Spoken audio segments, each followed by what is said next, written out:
Hello, ladies and gentlemen, and welcome to another episode of the Bros Who Think Podcast. My name is Lynden Burton, a.k.a. Youngboy D-Wits, a.k.a. the People's Champ, a.k.a. Beard Gang is in the motherfucking building. Yes, ladies and gentlemen, this is episode 142, and we video, nigga, we live. My nigga Doom to the left. My nigga Brooqlyn is to the bottom. We lit. Now y'all can know what we look like. It is litty. But joining me as always, my co-host, Mr. Brooqlyn, as well as Doom. But I'm going to introduce them in a second.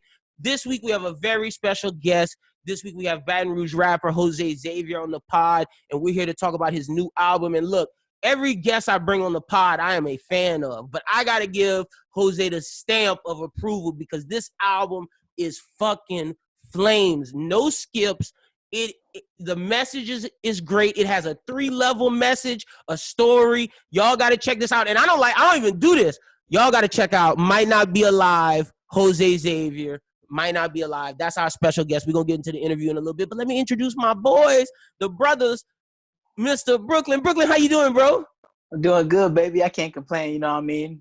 Another day, another dollar. I see you, boy. Doom, how you doing, my brother? My nigga froze a little bit. My brother. Can't complain. I'm glad. I don't know what's going on. You tripping on me. Yeah, I'm good. Do it too much on that computer, bro. Close some of them programs. Yeah, I mean, that computer tore up, though, because he got all that porn running on there. He tripping, bro. Bro. Dude don't have no porn on there. Dude is the anti-OnlyFans nigga. No, I didn't say it was OnlyFans, bro, because that probably keep your computer running good, because it's probably like, they probably downloading, like, by the kilobytes. Them things ain't even big. Bro, the OnlyFans niggas is wilding. But today, we got some fire stuff on the agenda. We brought another bracket. We got the best black actor/actress bracket we're going to be discussing a little later in the show. We're going to talk about Teddy Riley. We're going to talk about the Jordan doc, as well as French Montana is fucking bugging. We're going to get into him. But I wanted to bring up this to y'all. Now that we're in quarantine, everything's going along. Certain governors, and specifically the Georgia governor, is talking about reopening Georgia to all the businesses. And I got an Atlanta conspiracy.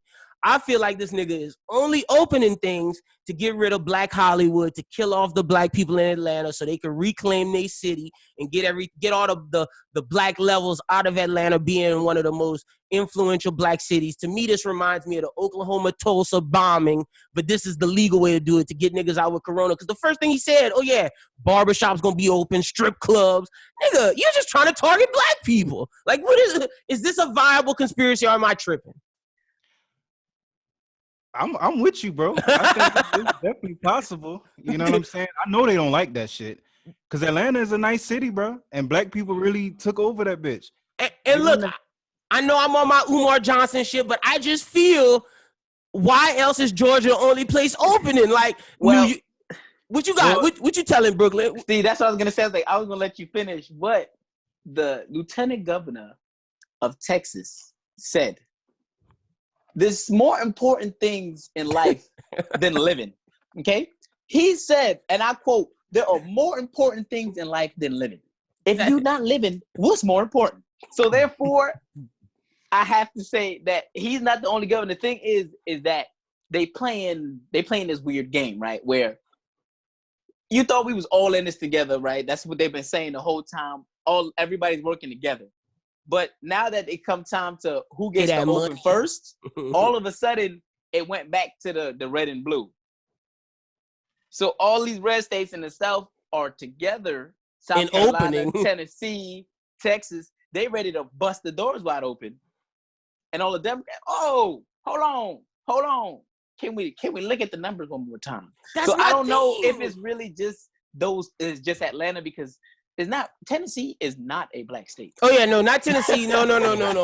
See, I didn't know Tennessee was opening. That kind of tears my conspiracy. Yeah. Texas, they trying to get rid of them niggas in Houston, baby. Yeah, and the hippies in Austin. Texas got 2 to 3 big places where they could just wipe them, annihilate us, like for real. They trying to get rid of them niggas in Houston, the Mexican, my Latino brothers in San Antonio, and them hippie white people in Austin. That's and there's still a lot of black people in Dallas too. Facts, big facts. So we're gonna see.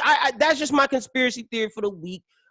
Doom said he agreed, but he was about to talk about that Brooqlyn thing. Doom, if you got anything else to add, you more than welcome, my brother. It's crazy because I don't know if y'all seen today, the Las Vegas mayor. I was shaming my city, bro. Las Vegas mayor got on that. She said she want to open up all the casinos, everything back up. They was basically telling her how the CDC was talking about how the worst is coming. And that basically if she invite hundreds of thousands of people to come to Las Vegas, then go back to their respective states, basically you creating a petri dish for Corona. Yeah, you sending everybody back to where they going.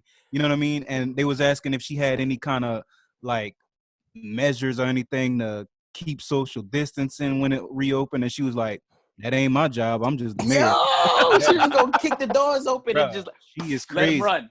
Crazy. Yo, that is nuts. Like, do people not realize that this is how all pandemic movies start? Like this, like that's Contagion. That is World War Z. This is like what the heck? Doom said she don't have no plan for that. She just opened it up. She's trying to get that money back.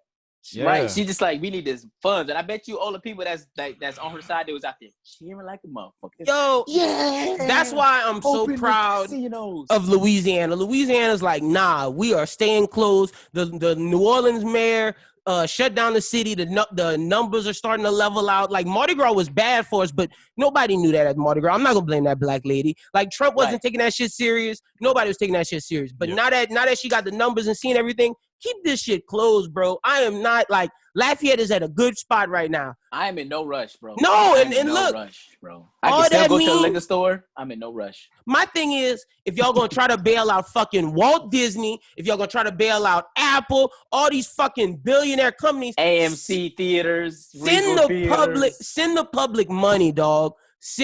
Keep sending these stimulus checks. Take care of the public because fuck that shit. Because we don't know how bad this is. We're not even in the summer. This is the start of it. Like Dr. Fauci said, we shouldn't be going to concerts and basketball games until next fall, 2021. Yeah, I'm like, what, bro? Like, how you trying to reopen stuff? Yeah. And then there's certain governors saying, like, yeah, we're going to kick the doors open, baby. Let's open everything. And then, doctors. Like, the doctors are saying, you still shouldn't be going to concerts. You shouldn't be going to sporting events. The college season. The entire college athletic season, like for fall, winter, and spring of next year may not be a thing. And y'all still saying, let everybody in. Look, to me, this shows we need to take our vote serious and vote these dumbass niggas out of here. Like, especially if you're in Texas, bro. If you're in Texas and you hear somebody tell you it's more important things than living, you cannot reelect this man. Please do yourself a favor. Bro, more important shit than living. What's the name? Dr. Oz?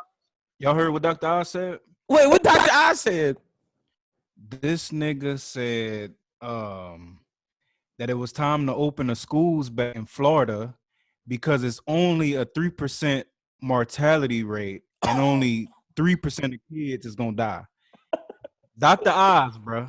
Well, I mean, I'm glad it was Dr. Oz because, I mean, I ain't trust him in the first place. Yeah. So it makes it a lot easier to be like, okay, cool. I believe he said that. But why would you say that with like people with like people don't understand their voice? Like, if you know so many people actually believe what you say, you probably shouldn't say those things. Is they audience? Yeah. Is they all like? I don't see the major white doctors on these talk shows doing this. Dr. Oz know he got a lot of black viewers. Dr. Oz know what he doing. It's just, and I don't like to play the race card. That's not my thing. But it's just, it don't look right now. It just don't. A lot of stuff just don't look right now. And that's just my conspiracies. I'm glad we discussed this, fellas. Let's get to the Jordan doc. Dude, what you thought about the Jordan doc, bro? Fucking with it, bro. I can't wait till Sunday, man. Every Sunday is the wave. Yeah, that's a fact. They brought back the meme. What's big dude from New York, little rapper dude? When he made that shit, he went in the subway and threw the cookies at the dude. He was like, "Give me 2 more. Them shits is good. Oh, Give me 2 more." Yeah. That's how I felt, bro, watching them episodes. Give me 2 more, bro. Because I ain't know all that shit was going down within the organization. Like some of that shit, I was actually learning shit. That's what I did. I called my pops after, and I was like, yo, pops, how the hell did Jerry Krause get away with breaking up Michael Jordan, not paying Scottie Pippen, and telling Phil Jackson to leave? He was like, trash owner. Like, I blame this is the owner's fault. Listen. They've been trash ever since. That's the thing. I love the doc, right? I love the doc. The only thing I'm not blaming Jerry for is for Scottie Pippen. Oh, let's talk about it. Look, remember how we always talk about this, right, on the pod? Bet on yourself. Facts. If I'm betting on myself, I'm not signing no 7-year, $18 million piece of contract. Nothing. I agree with that. Bet on yourself. I agree with that 200%, but let me give Scottie a little bail. He has 2 disabled people in his family, and he wasn't very educated. Look, I'm going to call a spade a spade. What you mean? My dog graduated from UCA. They said he was a country bumpkin. That's what niggas were saying. Listen, he is a country bumpkin. Don't get me wrong. But my thing is, right, you don't even need that much bread to take care of 2 handicapped people, right? True. You already had your bread from your rookie contract. You built them a house, right? Because they said he built the house before he copped that whack-ass contract, right? You already had the bread coming in, baby. Bet on yourself. Mm-hmm. Yeah. No, look, I can't disagree with 7 years, bro. You got to bet on yourself. Bro. I was upset at him. Yeah. Doing what you was about to say. You look like you was about to say something. Nah, I was just saying, like, especially when you know he was basically, if it wasn't for Jordan, he was like the second man in the league. Like, he was the nigga. And he you know what I mean? With that mentality. The role player. That he wanted to be better than Jordan. But it's like, yeah. And my thing, but to that point where Phil was like he was the second best, I don't know if he was better than Patrick Ewing or Charles Barkley or Elijah. Yeah. I don't know if Pippen was winning some championships by himself. Bring it in, reel it in, y'all. Reel that in, Phil Jackson. I was like, hold on. But I respect Phil because that's his boy, and you know he had to hold it down for Scottie. Scottie should have got paid a little better, but that's just how it is. And I like the doc though because I'm learning stuff. But my thing is, I want to know more about certain things. Like I want to know more about the backgrounds of Scott. Like I wanted to go a little more in depth on certain issues instead of they were very jumbled up. They would go Michael College, Back to the Future. Yeah, I don't like that they were doing that. Yeah, I don't like that. The jumping around. Yeah, because I'm like, if you got, what is it? It's going to be 10 episodes? Yeah. If we got 10 episodes, why are we jumping around? Yeah, we could have. I feel like I was in a Bobby Brown video. My prerogative was just pants, just moving. We just everywhere. I'm like, where we going? And my thing was, I thought we was going to go to the back and then go all the way to the forward. Then we get to the forward and then we tell the story. I didn't understand some of that jumbling shit.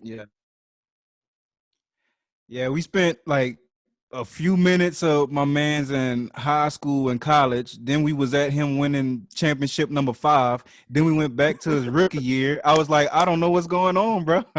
In one episode.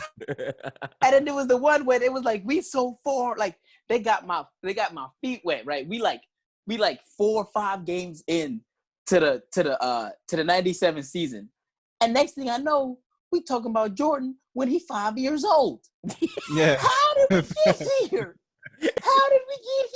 And then the next episode, we go Scottie in high school. Then we go to Scottie before the draft. And then we go back to 97. Then back to drafting Scottie. And then Michael Jordan playing his rookie year against the Celtics with no Scottie. That shit was just like, wait, what? I'm like, yo, where y'all going? Who is in control of the timeline? But it's a fire doc, though. I'm not going to even lie. I'm digging it. I'm learning stuff. Like you said, I'm learning stuff, so I can't be upset about nothing else because I'm still learning stuff that I didn't know. It'd be different if we watched the first 2 episodes and I'm like, yeah, y'all didn't tell me nothing I didn't know. You know what I'm saying? Then they'd have been in some trouble. And the next episode is the Rodman episode, and then I feel like in the Rodman episode, we're going to get the bad boy history of him and Scottie losing to the bad boys, and then we're going to get Rodman on the team, and then I feel like we're going to go 91, 92, 93, or whatever championship years. Because, no, they said they talk about each of the first 3-peat, and then they say Jordan talks about the conspiracy about his pops for a little bit. They say he does address it, and then we get to the next championship, and then like 5, 6, 7, 8, 9, 10 is about the main shit. Was Scotty on the first 3P or was he on the second 3P? He was on the first because Jordan wouldn't have won without Scotty. Yeah, no, he was on. I mean, not Scotty. My fault. I meant Rodman. I meant Rodman. Rodman was on the second 3P, right? Because they had Horace Grant and them on the first one. Because I think Horace left for the Lakers, and that's why they ended up getting Rodman. Let me see. They traded him for Rodman. I think Rodman was on. Oh, hold on, I'm about to tell you. He won. Okay, he won. Yeah, he was on the second 3P. Brooqlyn. Yeah. He was right. Yeah. So because I was like that, they needed something else to. Yeah, so we should get next episode. If it's all right, then Rodman got to be 4. The that next episode, be back and forth. Yeah, bro. Like, wait, we gotta get it. The first 3P. The first 3P got to be episode 3. He got to talk about his pops in the first 3P, and then number 4 because we get 2 episodes a night. Right. Number 4 got to be the Rodman shit. And I think with the Rodman one comes. I think it shows like Rodman gets paid more or something like that. Yeah. And that's when Scotty get like, this ain't that enough. All he do is rebound. Bro, the one thing that got me was when Jordan was like, Scotty, you being selfish. Nigga. Yo, bro, when he said that, I had to look up like, who you talking to like that? Like, nigga, you make $35 million just from this year. He pulling up to practice in a Corvette. All the sponsorships, like, anyway. But let me say this: wasn't Jordan vet whack? Like he couldn't have had a cola card to say he Michael Jordan. First of all, his fifth was whack. All right. Yeah, so why are we surprised that his vet was like completely standard? I wasn't shocked at all. I really wasn't. Bro, who let Michael Jordan wear some of them clothes, bro? What was he thinking? Bro, I don't know. See, this is what I'm saying. That's why he got divorced because sis, you wasn't even doing right. You was never doing right by him because you let him walk out the crib like he was still from Williamson, North Carolina. Oh, like and then I got another question. Big dog. Del Curry had his kids shooting. Mike kids wasn't getting a lot. I know they showed Mike kids shooting, but them niggas wasn't shooting. Them niggas wasn't shooting. Why them niggas not in the league? They problem was something different though. They problem wasn't shooting. They problem was they just wasn't good. Yeah, and they wasn't dealing with they couldn't deal with the fame from early. You could tell. Yeah, facts. But no, this documentary fire though. I'm not gonna lie. This is that shit. Y'all think they'll get to the shits on what really happened whenever he had to go for the White Sox and okay, and all the shit with his dad? Do you think they actually get into the shits? Bill Simmons said he saw the documentary and Bill Simmons interviewed the person who made it, and they do talk about it. They say Jordan addresses the conspiracy theories and everything. They say they talk about it, but I don't think they're gonna go super, super in depth. I think we're gonna get like 10 minutes max, 10, 15 minutes, if even. But no, Brooqlyn, it's gonna be generic answers like I left. That's what I'm saying. Yeah, it's not gonna be about 5 minutes, bro. But look, the mafia they got many mafia members who then got out and said word for word, we killed that nigga daddy. Like they said they did it. And I believe the mob. That's a fact. And I talked to my pops, and my pops was like, "Oh, because of gambling debts." And I was like, "Yeah." He was like, "Oh, I could believe it," because Jordan had a lot of and he just thought he was Michael Jordan, didn't have to pay that shit back. Right, that's what I'm saying. Like, and he was so competitive, he just kept thinking, double or nothing. I'll get it back, bro. What are you doing? Pay me my funds, like. And the thing is, you got the money, and when if they threaten my father, and I got the money, and I don't pay, I'm a whack nick. I'm clowning. Yeah, that's a fact, bro. And plus, I just don't see how he think we just believe that a nigga at the top of his game, the greatest player at that time, he was clearly the greatest to ever play the shit, just decided I'm gonna go play for the fucking White Sox. Like, come on, man. The minor league team. Wait, like, no, not even playing in a big league. That's the thing. Not even the White Sox. He was playing for the Barons. Right. Yeah. Like, boy, you playing on the Barons, dog? How you leave from the pinnacle of sports? You're literally on the cusp of a 3-peat championship run. They have your billboards postered everywhere. Worldwide. Yeah. Like, in Barcelona, when I saw that Barcelona shit, that fucked me up because, like, I know what that was, and that's pre-Barcelona becoming technologically advanced, and to have like just a straight up a black man, Michael Jordan, that's saying something, bro. Like, bro, he was literally the second biggest star in the world at the time. Like, it was literally Michael Jackson and Michael Jordan. And that's why I saw somebody tweet this, Brooqlyn. It was like, oh, you niggas overhyping this Jordan shit because if Beyonce dropped a doc, this would be way better than. I was like, whoa, girl, you got too much dip on your chip. Beyonce is not more famous than Michael Jordan. You was out your damn mind. And you see, another thing too is that people don't realize the pinnacle of fame that you can reach now is not the same pinnacle that it was 30 years ago. Facts, because we have social media now. It's different. Social media will tear you down, okay? You can't be as high as you want to be because social media will tear you down. Michael Jackson and Jordan and those guys, like, literally, people don't understand, like, if Lionel Messi or Cristiano Ronaldo walked outside, that's how they get mobbed. Yeah, facts. Social media not. We don't have no star. We don't have no musicians like that over here. Like Beyonce, I'm sorry, it's Beyonce, but like if she was Messi over there. Oh yeah, and that's the thing. Messi can't walk down the street. Cristiano Ronaldo can't, and that's how Jordan. Like to me, if you ask me, the most famous Americans, it's Jordan, Michael Jackson. I don't know. Muhammad Ali is on that level for his time. I'm trying to think if there's any actor on that level. Leonardo DiCaprio. I think he getting mobbed like that. I think Beyonce is getting mobbed like that kind of now. But she not as big as how big Jordan was. That's crazy. Hey, and I tell you something right now. Jay-Z and Beyonce have walked the streets in New York. Like, they was walking the streets in New York and went to go catch a movie. Like, my bro was ripping tickets. It was like our first job. We both got movie theater jobs right after high school. And he was ripping tickets in Soho. And he looked up. There was a big-ass bodyguard. One bodyguard. And it was Jay, Beyonce, and Blue Ivy. Yeah. Look, Doom, you one think we crazy? Dog, one bodyguard. Because Jay and them, didn't that same shit, they got on the train, right? Just with everybody else? And it was in New Orleans, too. Yeah.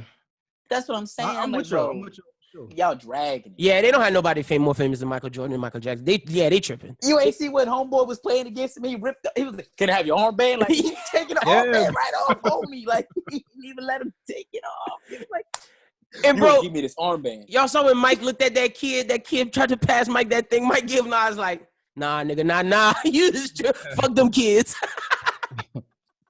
Yo, and then he would give the look to, like, I don't know if it was his publicist or his assistant. Like, tell him. Like, yo, bro, he was killing me with that look. Like, why you crushing that kid's heart? Just tell him be a man. Mike that nigga, bro. That shit is hilarious. But word, that's all we got on the Jordan Doc. We'll be keeping y'all up to date as the episodes continue. And be sure for the most recent reactions, reviews, every Monday on Bros Who Binge until the doc's over. Me and Shuba going to give instant reactions to the doc and everything that's going down. But we're going to talk about it here as well. Yo, I got to ask y'all, Doom, is French Montana wildin' when he says that he could beat Kendrick in an IG beat battle? Bro. Come on, man. Like, man, French tripping. And then what's crazy is he started picking with everybody that was saying, like, yo, you bugging. He got with like, I don't understand how this is even a thing. Like, he gotta be just for clout. It gotta be. Like, my man's is only relevant because of Sway Lee. And Sway Lee can't even and Drake. You know what I mean? Because Drake gave him Pop That and all them other songs. Right. Hold up though. I will say one thing though. If somebody was gonna talk shit, the producer of French's who he came up with could talk shit. Harry Fraud. Yeah, Harry Fraud could talk shit. Yeah, not French. The lyrics on the beats. The lyricist on the beats cannot talk shit. Especially the mixtape that got him hot, Mac and Cheese 3, is literally there's a collab on every song. There is no song by himself. Like, I remember I had to be a senior in high school, and we were like, everybody, it was the album of the summer. But it was the album of the summer because he had J. Cole on one thing, he ripped that. Drake. He had Drake on one thing and Rick Ross, they ripped that. He even had, shout out to my Jamaicans, he had Movado on a couple of tracks. Max that. B. Like, Max B. I'm like, bro, you got a feature on every song. Mac Miller was on there. Currency was on there. Like, bro. But let me say this. I think French is tripping. I agree with y'all, but I think he brings up a good point. I don't think Kendrick Lamar wins a lot of these IG song battles because they are hit songs, and Kendrick Lamar Is he playing the Taylor Swift hit? Like, how many hit songs does Kendrick makes great albums if we talking about an artist, but in terms of an IG song battle, I think Kendrick could lose to J. Cole easy. I think Kendrick probably has 5 hits, like top charting hits, if I had to guess. And that's my he loses to Drake for sure. Like Drake, because I got a battle that I proposed for Drake in a little bit later. But Doom, you looking like we crazy. Can Kendrick take some of these people? I think so, just because the songs, like, I get that he don't really necessarily have like the radio banger that's on rotation every 5 songs, but like shit like Backseat Freestyle, that's Good Kid, Mad City. You know what I mean? That by itself, like, you got bro. But my question is, like, after Good Kid, and then he'd have to go to Damn. Is he going to Damn? Is he going to play the bangers? I just don't know if he got 20, because the battles is 20 songs. I just don't know if he got like 20 to go against like chart toppers. You know what I mean? That's where it come in. Like, if Travis went against Kendrick, and I know that's not a good example because Travis got the bangers, but like, that's what I'm saying. Cole, I think Cole might be, because Cole got hit songs, man. People don't give Cole a lot of, like, I think Cole got 20. Kendrick got 20, but all the, like, for example, I think Schoolboy Q could beat Kendrick. Because Q got bangers. Q got bangers, bro. Like, Q got hits. Like, Oxymoron, Habits and Contradict. Q, don't forget all of them ASAP Rocky features and shit Q was rocking on in the beginning. Like, Q got hits. So I don't know. Makes a good point, but I don't know if he'd be the one. Oh, no, French is not the one. Like, Rick Ross maybe could beat Kendrick. Yeah. Yeah. Oh wait, no, that's not even a debate. You think Rick Ross got hits? Yeah. Rick Ross got 40. Rick Ross got 40 hits. All right, he got 40. Rick Ross got hits. Dude, you looking perplexed over there with the Rick Ross thing, bro. Because like I wanna side with y'all because I see what y'all saying, but I think Kendrick just too nice. He is. Think about, like, even the albums wasn't, like the ones with the bangers on it. Like, he obviously not trying to come at every song as Song of the Summer candidate. You know what I mean? Facts. But I feel like he got songs. I'd have to pull up some track lists. I think y'all we can pull up some track lists. I'm pulling up the Kendricks right now. I'm gonna ask y'all about a song. But Ricky Rose, the first 4 albums, he got at least 4 bangers on each of them albums. Not to mention his flops later on. Hold on, I'm pulling up Kendrick right now. He got at least two bangers on the flop albums after that. Okay, so we agree. Good Kid, Mad City. I'm gonna give y'all those one. Okay, that would have to be his cleanup hitter. Like, that gotta bring it home for him. Bitch, Don't Kill My Vibe. That's one. Facts. Banger. Backseat Freestyle 2. Banger. Facts. I'm Not Counting the Art of Peer Pressure. No. Okay. Yeah, that's not one. Money Trees. 3. Yes. Okay. Are y'all counting Poetic Justice with Drake? If he's going up against a rapper, no. If you're going up against a rapper, we can't count it. Yeah. Because the rapper not going to play. I mean, unless you go up against Ja Rule. I mean, if he go up against Ross, are we saying Ross not playing Aston Martin music? No, he don't need to. I mean, unless you hear him play that, then he don't really need to. Okay, so let's not count Poetic Justice. Good Kid, we count that. Yeah. Yeah. Mad City, we count that. Yep. Swimming Pools, we count that.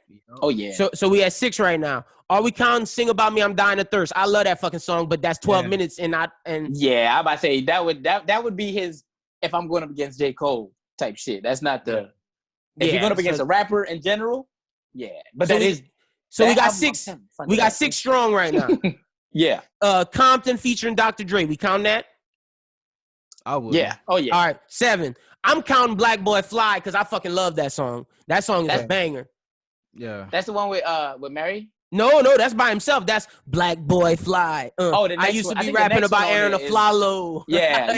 Yeah, no. Okay, so that's 7. That's Good Kid, Mad City, and that's done. So we got 7 right there. All right, To Pimp a Butterfly. We counting for free. This dick ain't for free. Yeah. All right. Yeah. We count King Kunta. That's a count. Oh, yeah. That one. Yes, sir. We ain't even had to talk about that one. Hood Politics. I'm counting Hood Politics. Yeah.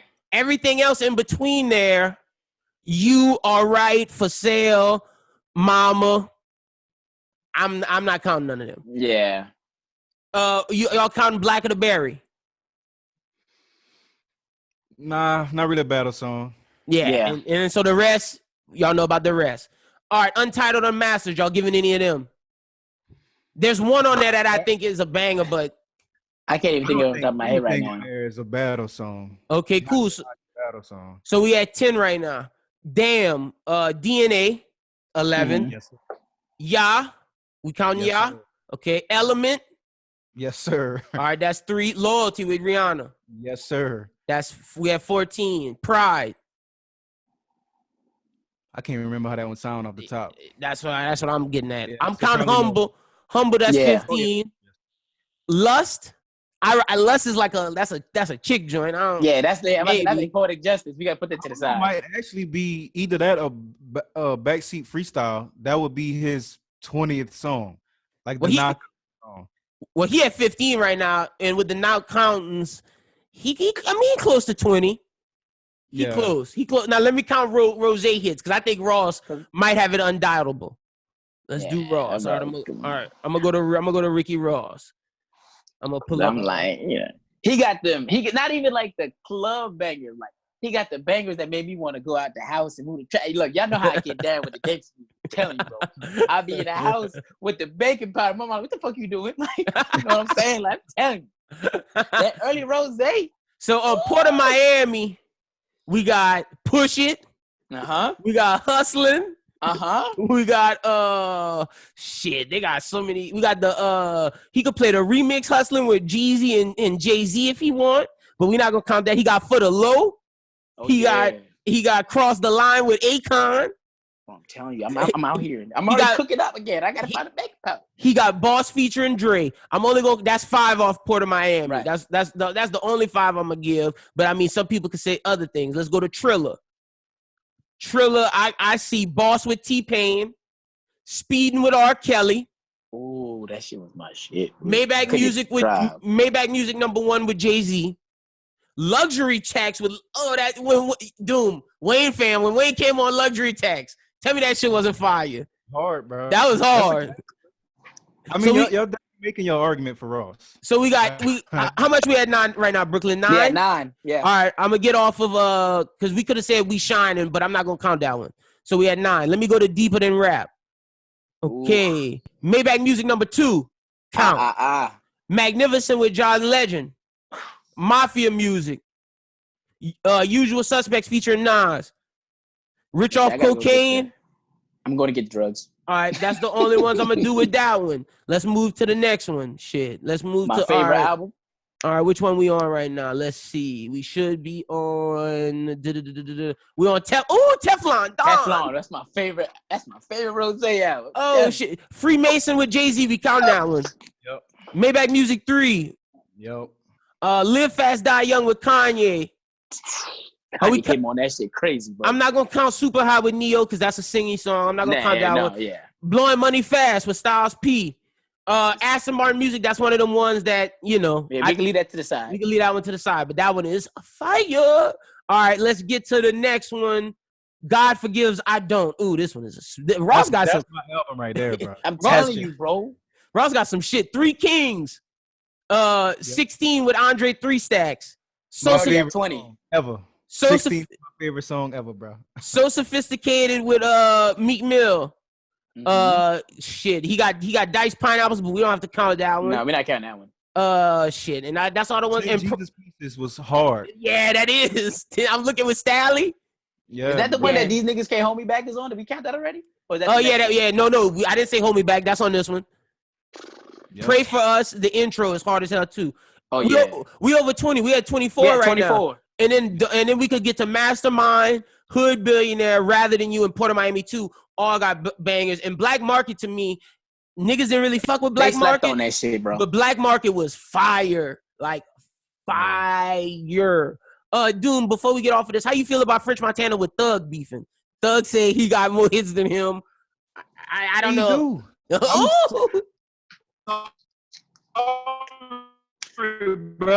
New wave, mumble shit, but way more hits than French. Way more hits. You fucking with the Thug over French, Brooqlyn? I am a Thugger advocate, bro. I fuck with Thugger, bro. Like when J. Cole was announced he was going on concert with Thugger for his last tour, I bought them tickets the same day they came out. I said, Thugger and Cole, nigga, count me in. Like, we out. Let's go. Yeah, Thug beating French. You're all right. Thug beating French. That's a crazy beef.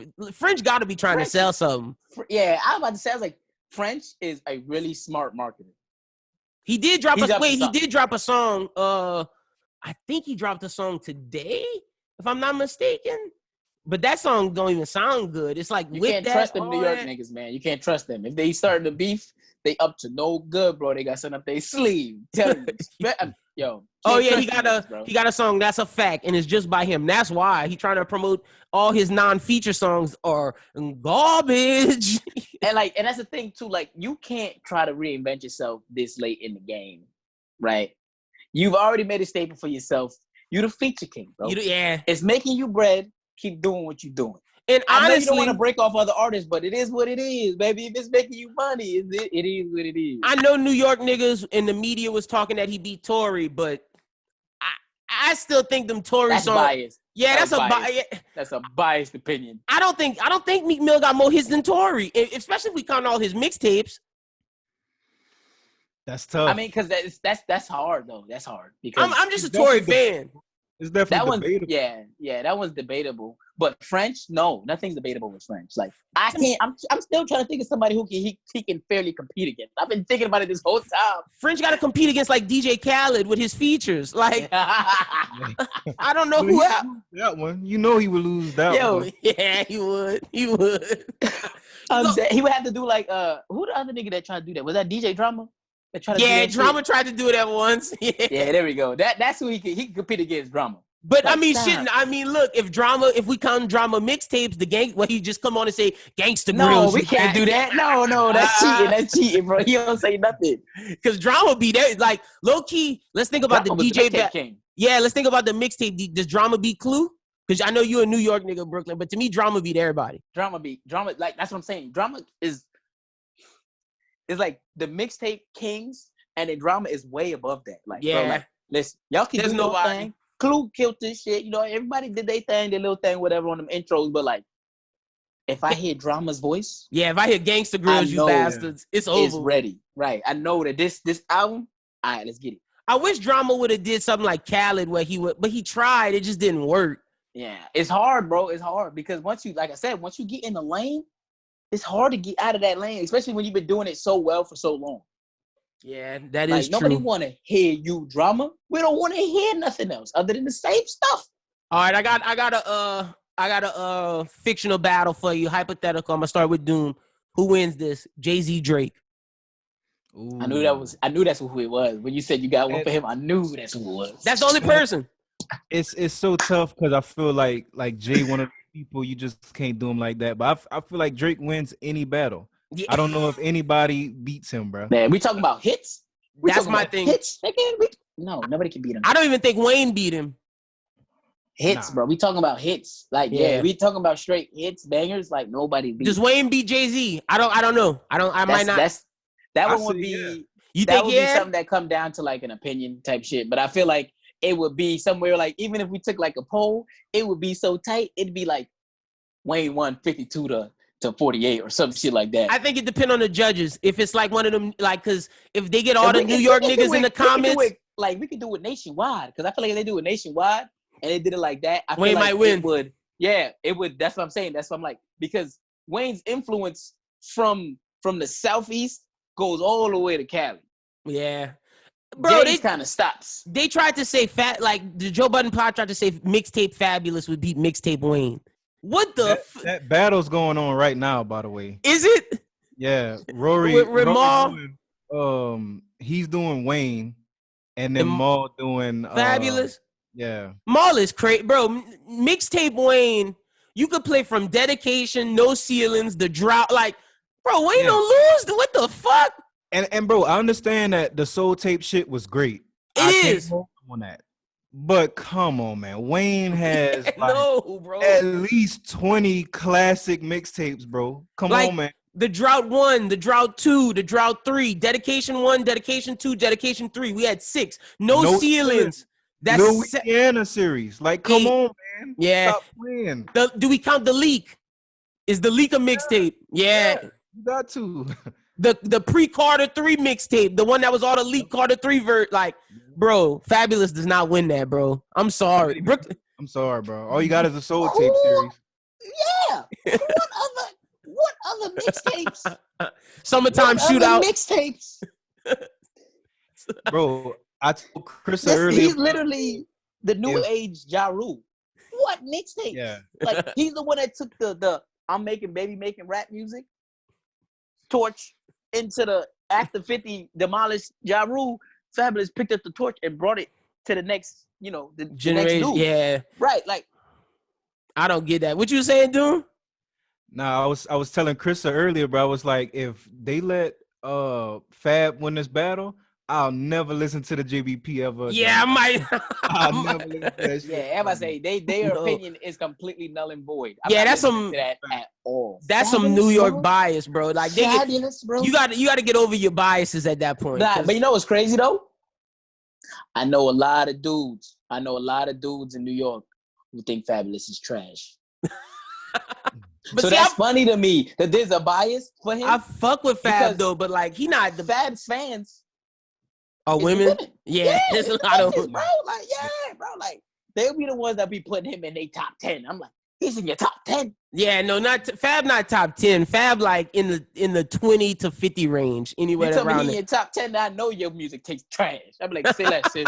Can I get the check? Like, come on, bro. I'm not. No, what you talking about?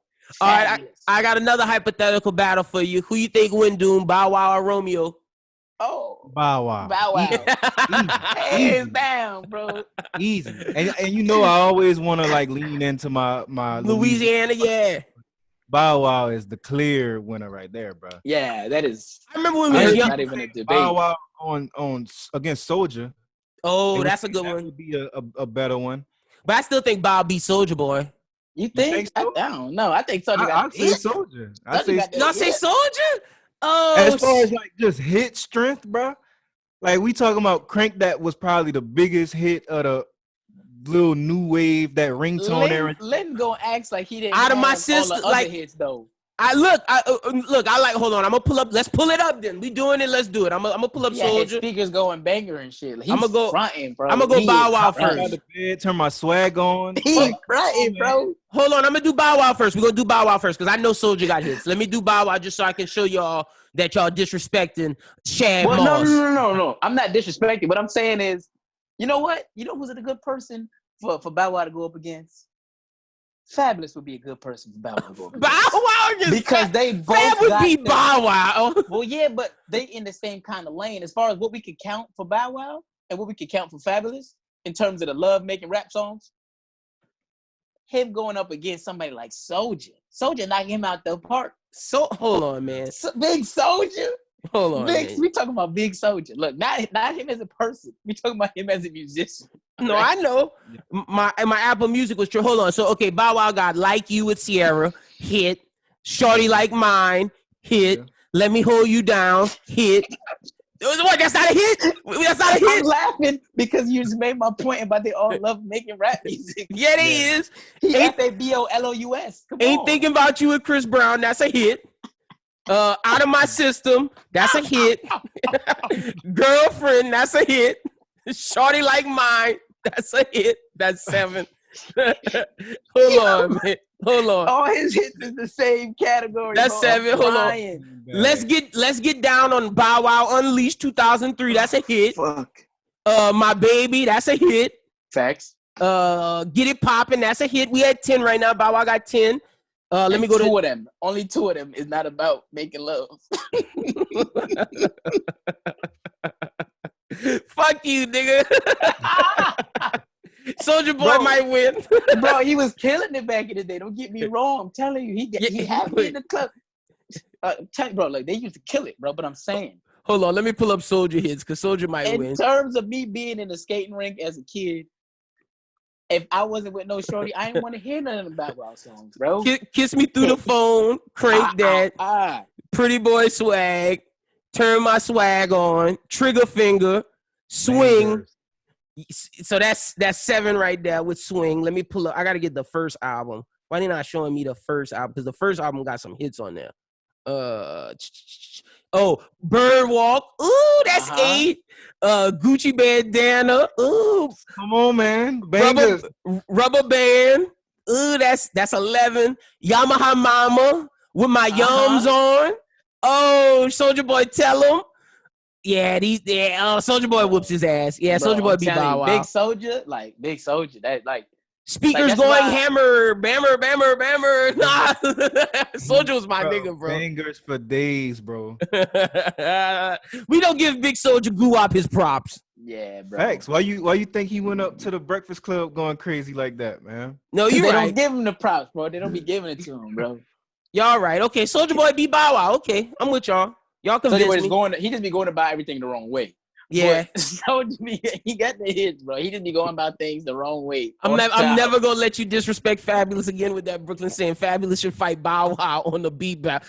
Fabulous will whoop Bow Wow ass. I'm not saying that he wouldn't. I'm just saying it would be interesting. Because they got all they love music. Like, man, look, and Ja Rule can judge it. And wait, let's do this before we get to the main event. We saw Brooqlyn was talking about me. He was talking about the Teddy Riley Babyface battle. I know Doom didn't get the chance to see it. Brooqlyn tuned in for a little bit, then turned off. But I saw all the old heads in there talking about Babyface and I know Babyface, Boys to Men, and all that. And me and Doom did our R&B bracket, and we kicked Boys to Men out round 1 because they make kids bop R&B. They make wedding music. They don't make where Teddy Riley was making New Jack Swing. He was making that. I could fuck my girl to this, or I could go dance to this in the club. Like, right. I'm sweating regardless, though. You feel me? Babyface don't have too many of them, bro. Like, and I felt like people were being disrespectful to Teddy Riley in that thing because Teddy got hits. And another thing with that too is that just shows you the age difference. Well, not only that, but like the new age of appreciation for producers that we have as a generation that they did not have. Like, they don't like. The only producer I ever hear them talk highly of is I just went blank. Oh boy, that helped Michael Jackson. Oh, Quincy Jones. Yeah, that's the only producer I ever hear old heads talk highly of. Other than that, they always talk about the dudes in the front. Like, first of all, these dudes' credits are so long on their albums. They should not be the only person that you giving the props to. Like, and look, without the producer, and I'm starting to see this more as like rap, like as rap and R&B continues. I feel like it was even more so in the back of the Gap. These producers crafted these sounds. Without the producers, these artists would not sound like they do. Right, they would sound like they were singing in church, like they was when they found them. For example, Prince would have made it like Prince is one of them that's. But for like people like High Five, Kissing Game, that's Teddy Riley. Yeah. Like, them dudes not getting found. They was singing in church, bro. Like Jodeci might make it, but like, what for every Jodeci and Guy? What about like how does Blackstreet get out there? Like, there's certain people that I don't think, like Blackstreet doesn't sound like them by themselves without Teddy Riley. Like, it's just certain people. And I know people might say that's the same thing for like New Edition, but nah, I feel like New Edition had they was there. Whereas like some of these bands and stuff, you got to attribute more so to the producer. Exactly, bro. Because a lot of them dudes just had a voice. It's different from even like producers today. Because like now it's easy to just hop on Fruity Loops and make beats, you know what I mean? That's what you do. But like these producers, bro, we talking about people who knew how to play keys. Guitar. They was writing actual well-written songs. Doing some crazy shit. Yeah, no, Teddy was. Yeah, no, dude, like, you make a great. Them people playing real, point, bro. Real music. They're like they just not going on Fruity Loops hitting the Akai pad one. Yeah, they're not just doing it. Like when you learning how to play the piano and the guitar, that shit that take years. Years to and master. These dudes knew how to play like 6. They knew how to play like 6 instruments. Bro. And then playing the keyboard, then go jump on the talks box with the little thing in the mouth, and then do the guitar at the same. Like them niggas is like, nah, we got to give them people they and that's what I love about these IG battles. I hope this brings back more of those super, like, I hope that makes people want to step their game up because I don't know how many artists from our generation will last like, I don't know how many of these, if you do a hit battle, like, I don't know if some of these artists will be able to do it 20 years from now. Like, I could count the ones on my hand, whereas back then they got some of these producers with you hear so many great music that it's like, that transcends. They're there forever. Like, will Right. Metro Boomin be able to deliver a beat battle in 20 years? I don't know. I know Right. 40 will. I know Boy Wonder will.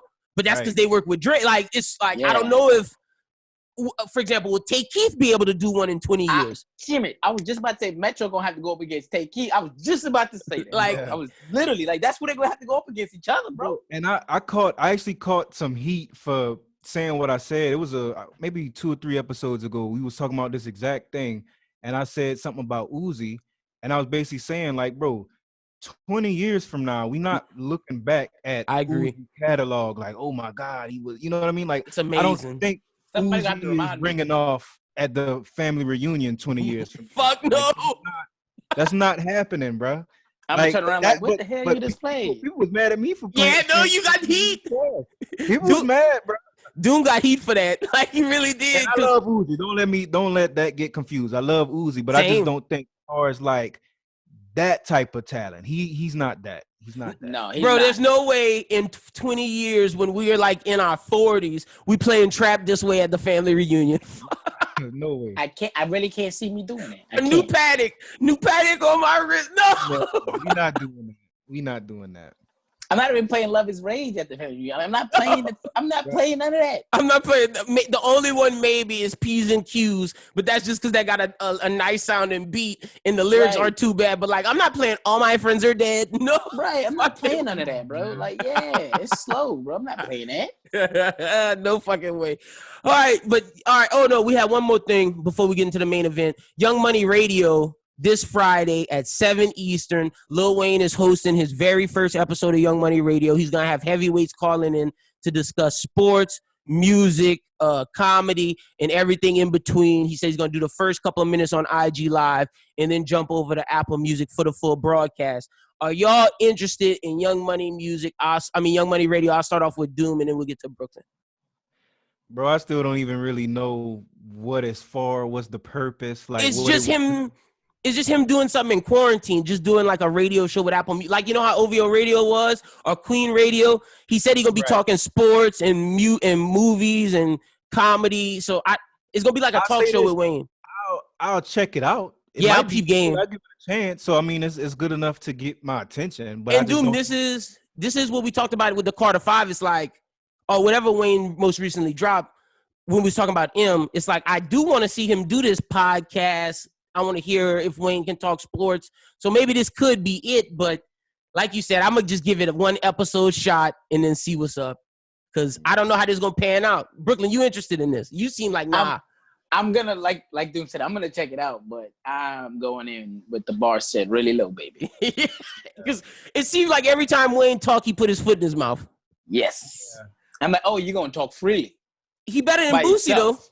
Yeah, but Boosie ignorant, bro. That's different. We already discussed Boosie. Boosie ignorant, bro. Like, you can't stop that.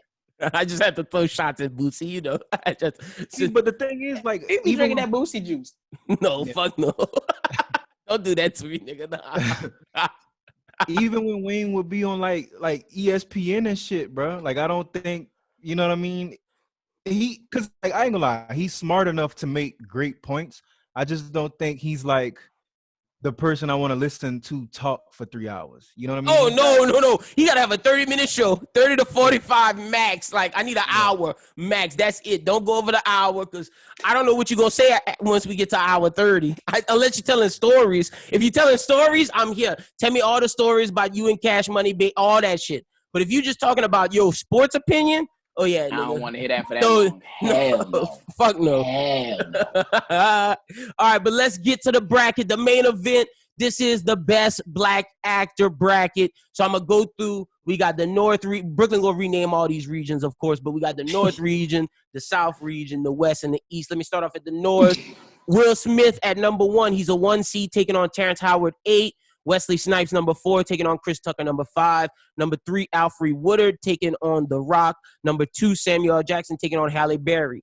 In the South, we got number 1, Eddie Murphy, taking on number 8, Monique. Number 4, Octavia Spencer, taking on number 5, Kevin Hart. Number 3, Taraji P. Henson, taking on number 6, Mahershala Ali. Number 2, Forrest Whitaker, taking on number 7, Queen Latifah. On the East, which is the top of the bracket, taking on number 1, Angela Bassett, Mike versus Michael B. Jordan. Number 4, Jamie Foxx versus number 5, Viola Davis. Number 3, Morgan Freeman taking on number 6, Regina King. Number 2, Jeffrey Wright. And when y'all see our bracket, I misspelled Jeffrey Wright's name. Yes, he did. That Jeffrey Wright is a white dude. Jeffrey Wright's name is Jeff Furry with a J. But Dr. Umar will be seeing him. Jeffrey Wright taking on Martin Lawrence. And then in the West bracket, all the way at the bottom, Denzel taking on Ice Cube. 1 and 8. Number 4, James Earl Jones taking on number 5, Cuba Gooding Jr. Number 3, Whoopi Goldberg taking on number 6, Chris Rock. And then number 2, Lawrence Fishburne taking on number 7, Don Cheadle. Let's start off on the North. I'm going to start off with you, Doom. Number 1 versus number 8, Will Smith versus Terrence Howard. Who you got? Come on, man. Come on, man.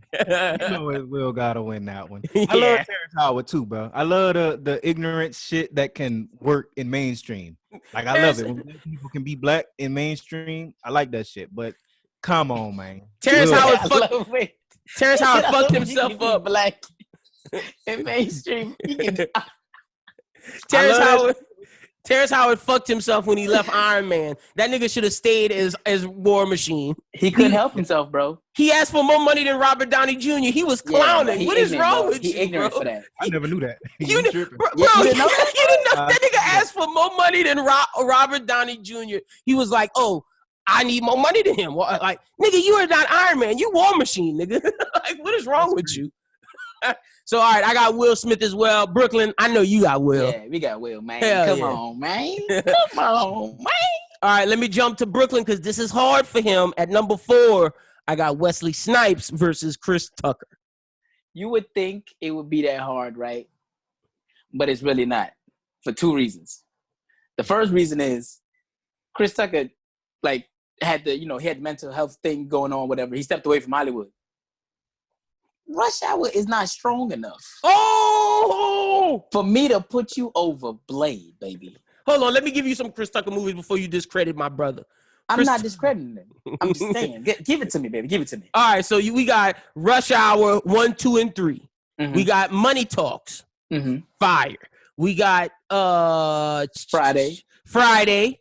We got Jackie Brown when he was Beaumont Livingston. Mm-hmm. We got The Fifth Element. Yeah. And we got Dead President. So that might not be enough movies. It's not enough. It's not enough. It's not. That's what I'm saying. Like, as a comedian, Chris Tucker, that's my guy. Like, literally, like, I completely modeled my comedy when I was a kid after Chris. But as a movies, as an actor, as an actor, bro, dude, that's not even hard for me, dog. And you know how many times you heard me talk about Wesley last week? Yeah, no, you're right. You knew this wasn't gonna be hard for me, baby. We talking about Wesley. That's true. Oh shit. Nah, you make a good point. I already got my what you call it for this bracket. This one's called Black Action. This my Black Action bracket. I like this. Almost every single one of them has been in at least one action film because Chris Tucker's would be obviously Fifth Element. But this is Black Action right here. I like this one. This is a nice one right here. I like this. All right. Dude, who you got? Wesley or Chris Tucker? Bro, I'm sorry to do it, man. I gotta go with my sleeper. I'm moving Chris Tucker over. I'm doing the same. Last week we talked about the best movies, and I had to go Friday. I think that was the most culturally relevant black movie, and Chris Tucker was probably, even though he wasn't the main character, we know he was like the main personality of that movie. You know what I mean? And he deserved a lot of credit for that role. I think because Ice Cube, the main dude, we kind of sleep on what Chris Tucker brought to that movie. But without Chris, it doesn't work. Hell no, yeah. And I'm a Rush Hour fan. The next Friday and Friday after next, even though those are great movies, it missed Chris. Mike Epps did a phenomenal job for the situation he was put in because Smokey's iconic. But Brooqlyn, at that time, I don't know if you insert Chris Rock in that role and it works. It works. I don't know if you insert Tracy Morgan and it works. You got to think of the comedians at that time. Like Mike Epps came out in the early 2000s when Friday was able to. I don't think the other people gonna have that to work. I don't even think the other two people you just said are funny. To be honest with you. Ooh, you don't think Tracy? Chris Rock. I think Chris Rock. Everybody hates Chris was the best thing he ever did for his career. True. Tracy, True. but obviously Tracy's a different kind of funny. Tracy's a dry humor, so that definitely wouldn't work for this. This one is I gotta be loud, ignorant. That's not Tracy. Yeah, I'm going Chris Tucker because I like him, like Wesley. I like Blade, and I love all those action movies. But to me, when I look at Chris Tucker, he brings a certain type of funniness to a movie. He elevates a movie. Fifth Element without Chris Tucker doesn't work. I love Money Talks. I love Dead Presidents. To me, Jackie Brown in him being in a Quentin Tarantino movie, and Jackie Brown is one of the best Chris Tucker roles, is absolutely fire. And I gotta go Chris Tucker over Wesley. I'm doing a sleeper pick as well, so I'm going Chris Tucker. Y'all was awake for this. Y'all was awake for this. All right, because we talking about Nino Brown. We talking about Demolition Man. No, I know. About Blade. I know. Can't hold you. That's crazy, baby. I ain't mad at you. Chris. Yeah, I'm just a Chris Tucker fan. I'm a big Chris Tucker fan. I feel that. I'm a big Westies fan. Big Westies fan, man. All Come right, on, bro. let's go to the next one. We got Alfred. Not dark skin too. That's what it is. Oh, don't do that. Don't do that. Don't fucking do that. Because Chris Tucker is dark as hell. Don't fucking do that. We are not darkest, nigga. Don't fucking do that. But look, with the next one with Alfred Woodard, I'm gonna start this one. Alfred Woodard, legendary actress. Oh yeah. But I'm not going up against. Can I do it? No, I can't do it. I'm not going up against The Rock. I was trying to do the eyebrow thing. I was like, I can't do it on call. So I'm gonna try. Like I like Alfred Woodard. She's a great actress, but I feel like The Rock is a leading actor, where Alfred Woodard is a character actress, and that's nothing against her. She was in things like Star Trek, 12 Years a Slave, Captain America Civil War. She was in Empire. Like, she's been in a lot of stuff, but she's a character actress. She's not one of them lead actresses. Right. You can't go up against the fucking Rock. Like, The Rock is the last action star in my like. If you look at the Sylvester Stallone, Arnold Schwarzenegger, like, The Rock is the last one of them. Right. So I'm going with The Rock. Brooqlyn, who you going with? And like you said, like, she is a great supporting actress. She's a great supporting actress. Great, yeah, 100%. And I'm pretty sure anything she's ever been nominated for is in that role.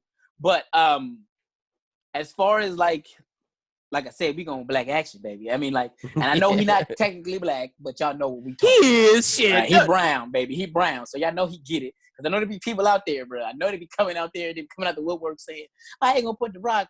He ain't even black. He brown. Cut it out. So I'm definitely going The Rock. But like you said, no, I've got to give her props. As far as a supporting actress goes, if I was making a movie and I needed somebody to compel a certain act, like, and she's so dynamic in her range of, you know, what she can do. She's definitely. No, she's great. Like, yeah, but she's definitely a great actress. It's like you said, this is the action movie bracket, and I gotta go with The Rock. Doom, who you going? Alfred Woodard or The Rock? I gotta go The Rock. Yeah, like you said, bro, Alfred, she one of those like character actresses, and for me, I remember watching Holiday Heart as a kid, and I could not get her character in that out of my head. Any movie I ever after that, I couldn't get that character out of my head. And that's a great point. Role for her, you know what I mean? Yeah, no, I feel you on this. I remember Holiday Heart. That was a crazy ass movie. No, it was. It fucking was. That's why I said that's a great point. That's a really good fucking point. Get that character out of my head, no matter what role she got after that. All right, so I'm going to you next, Doom. Sam Jackson or Halle Berry. You were saying Halle Berry needed to be a 1 seed, and I was perplexed. So since she needs to be a 1 seed, you gotta explain if you picking her over Sam Jack, nigga. Nah, because I ain't do that. And I guess I kind of did that because I wasn't really thinking about how fine she was. That too, because she is like. No, if we're talking beautiful actresses, she up there. But we talking movies. Yeah. She don't have no good movies, bro. What Halle Berry been in that's fire? I can't call it. I'm going to give you one, Storm, and she didn't even talk much. No, and that's the thing, too. Like, that's when we see her in those certain roles, and I be like, they think they slick. They gave her, like, 6 lines. Exactly. That's it. But, like, they know what they be doing when they cast her, though. Yeah, exactly. But let me give her props. The best Halle Berry movie I done seen is John Wick 3. She talks so much in that, and she's a badass. She can do action movies. She kills it, man. Don't laugh because I say she talks so much. She does, nigga. He ain't even sugarcoated. It was like, this is the most lines I've seen. That's the most lines I done seen. No, facts. She was, bro, and honestly, I can't pick her just for the fact she made that trash-ass Catwoman movie. Hey, that shit was ass. That was the thing that was on my mind the whole time when he said number one. I said, number one? She made Catwoman. She can't be number one. No, fuck no. So we all got Sam Jack. Still goated for the scene, though. Come on. For which one? For the scene in Monsters Ball. Oh yeah. Oh yeah. No facts. Oh yeah. That's a bad woman, bro. That's a bad woman. All right, let's go to the next bracket. We're going to the bottom. I'm gonna start off with Brooqlyn. Number 1, Eddie Murphy versus Eddie, Monique. Hey, shout out to my girl Monique, but you talking about Eddie here. Yeah, I got Eddie. I got Eddie as well. Doom. Yeah, man, we gotta go Eddie. Bro. I thought you was about to do a sleeper and say Monique. I was like, oh god. Yeah. Not against Eddie, but sure. Yeah, I'm about to say, not that one. That would knock my socks off. I'm like, what the hell wrong with this boy? All right, Brooqlyn, I'm coming to you again. Octavia Spencer or Kevin Hart? Ooh, this is gonna sound bad because I really don't like his movies. Like, I don't think when we look back 20 years from now, there's gonna be a Kevin Hart movie that I say, man, I really like this one. Yeah, look, I don't like them. I don't like any of them. No, I don't like any of them. I think they're all corny. And remember when I said that there's a certain Eddie that I don't like? Yeah, that's Kevin Hart. Is the certain Eddie that I don't like? Yeah. I ain't mad at that. I'm going Alfred Woodard. I mean, I'm going Octavia Spencer as well. I think in terms of acting, Octavia Spencer's a great actress, and she has shown she can be a leading lady, whether it's Hidden Figures, The Help. She was in Fruitvale Station. She was in Onward. I know that was a voice acting role, but she killed it in Onward as the Manticore. She's been in The Shape of Water. She was in Hidden Figures. I already said that one. She was in Bad Santa 2. She was in Zootopia. I just think in terms of being an actress, Octavia Spencer is one of the best female actors acting right now in Hollywood. So I got to go with her. Doom, who you rocking with, Octavia Spencer or Kevin Hart? It's tough, but I got to go Kevin. All right. And I do agree with everything Brooqlyn said. Like, he like the Kid Box movies. Or corny. Like, he got, I'm not really the dude rushing to see Jumanji and all that shit. You know what I mean? But he one of those that when he in a movie is about to be one of those box office going crazy, like, and you got to give him credit for that. Like, just that alone. That's true. Something. So I gotta go. All right. I ain't mad at that. I like that the reason. No, that's a great reason. I ain't mad at that either. I'm going to you, Doom, for the next one. Taraji P. Henson or Mahershala Ali? Gotta go Taraji, man. Ooh, okay. Bad, and she can act. You know what I mean? She's boat bags. So I'm going Taraji. She's a great actress. I think I'm gonna have a big upset in this 3 to 6 range a little later. And oh man, I think it's too early for me to give Mahershala over Taraji. I think it's too. Man. That's exactly what I was gonna say. That is exactly what I was gonna say. Like, he's on the path. Yeah, because being a great actor, but it's too early. Mahershala has potential to be like a Denzel Washington. Like Mahershala can really fucking act, bro. Like, from his role, like Moonlight, he was great in fucking Moonlight. He was great in Luke Cage. He was great in True Detective. He was great in Alita Battle Angel. He was great in Spider-Man Into the Spider-Verse. He was great in freaking the Madden video game when he was one of the people that they got to green screen. He was great in the Green Book. But I think when his Marvel movie Blade comes out, Mahershala Ali might be a 2 seed, maybe even a 1 seed. But for right now, I got to go Taraji P. Henson. That's well put, bro. Like you said, like, it's too early, but like, I got to give a man credit. He's on his way to being one of the biggest names in Hollywood. Yeah, fact. Black or white. So like, for that, I gotta give him, his props, but it is too early for me to put him over Taraji. Yeah, it's just too early. That's my thing. He is great. Don't get that twisted, but I just think it's not his time yet. Yeah. It will be soon enough. So I'm going Taraji as well. All right, Brooqlyn, I'm starting with you. Number 2, Forrest Whitaker over Queen Latifah. Who you taking? Queen Latifah is in my Kevin Hart category. Other than Set It Off, everything really, I don't remember anything that wasn't cheesy. Yeah. Wasn't she in like The Taxi Driver? Wait, not the. Oh, you're not talking about the Martin Scorsese Taxi Driver. You talking about the bootleg Queen Latifah? Yeah, okay. no, I'm talking about the bootleg one. Yeah, I'm talking about the bootleg one. Yeah, she was in that, bro. Get this over with and pick Forrest Whitaker, nigga. Yeah, you know I gotta go. You know I gotta go lazy eye. Come on, man. Come on, baby. I'm taking him and all his lazy eye. Give me Forrest Whitaker. The Black Panther has been stripped away. Oh man, I gotta go that. I'm going Forrest as well. Doom, who you rocking? Forrest Whitaker or Queen Latifah? I'm going Forrest, man. Even though I wish she was going up against somebody else, because I think Queen Latifah is underrated. I like those situations where like people do something for the culture, and I think her role is slept on in Living Single as a sitcom. People True. Yeah, because I counted TV as well. I count when I do my choices, because I got, like I said, I got a 3-6 upset that's coming, and TV is a huge part of why that upset is coming. So I agree with that. But maybe if she had somebody else, I already know which one it is too, because I know Lynn.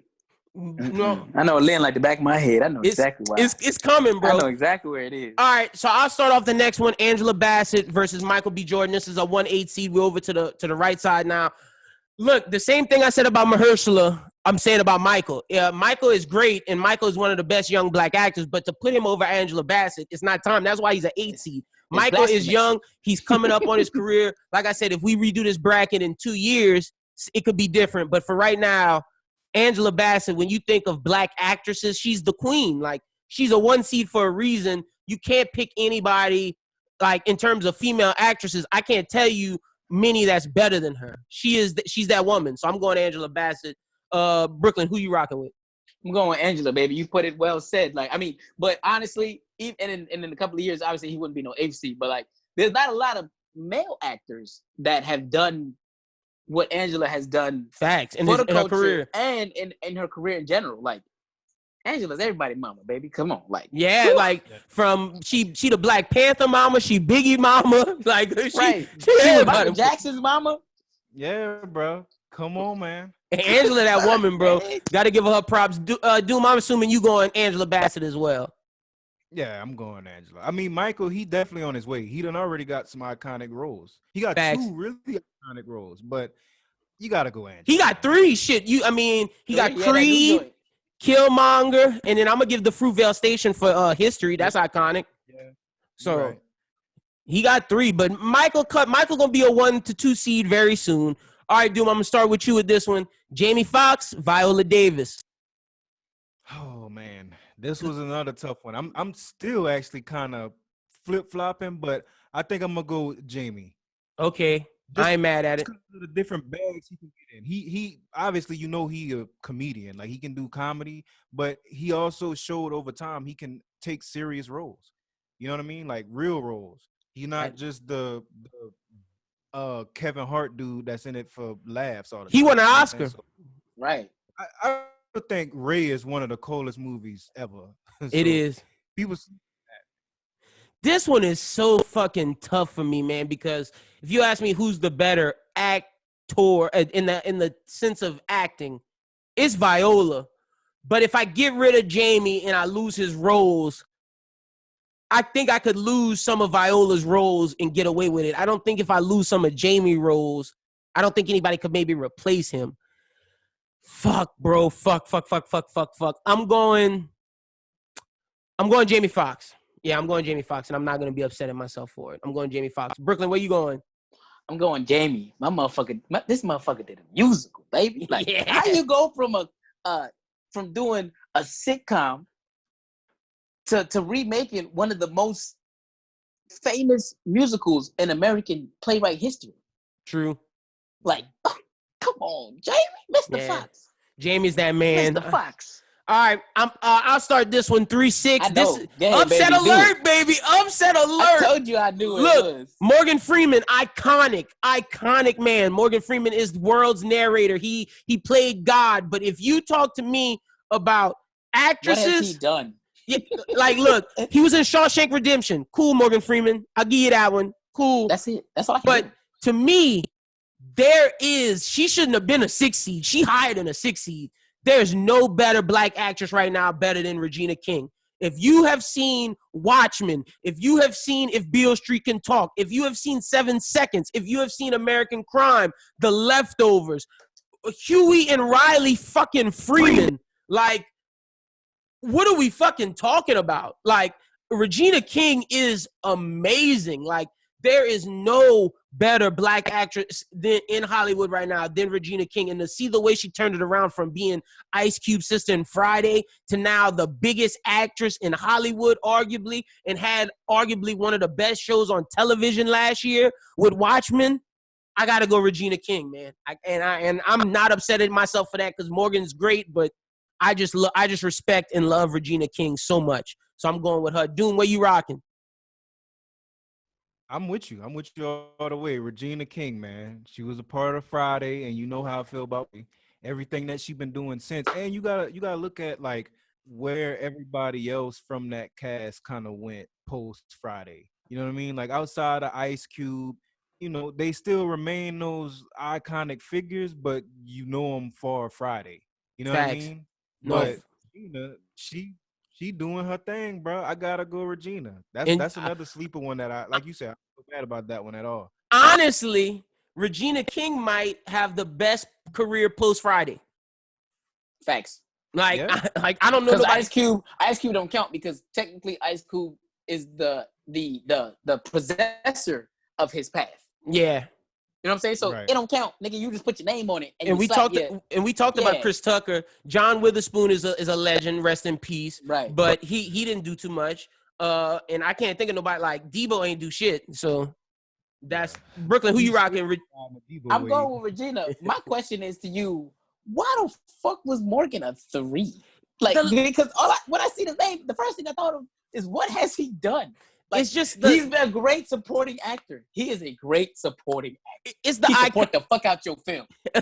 He It's support the fuck out your film. It's just the legendariness of him. I had to put him as a 3 just because I wanted to respect his great, like Morgan Freeman, Shawshank You're Redemption is one of the best movies. I mean, 7, him and Brad Pitt is phenomenal. Yeah. But other than those two, like I'm not putting him in Everything there for else is a supporting role. Driving Miss Daisy, nigga, get the fuck out of here. Oh, I forgot of. I tried to suppress that memory because my mama got the VHS, and I tried to break it several times because I didn't like the movie.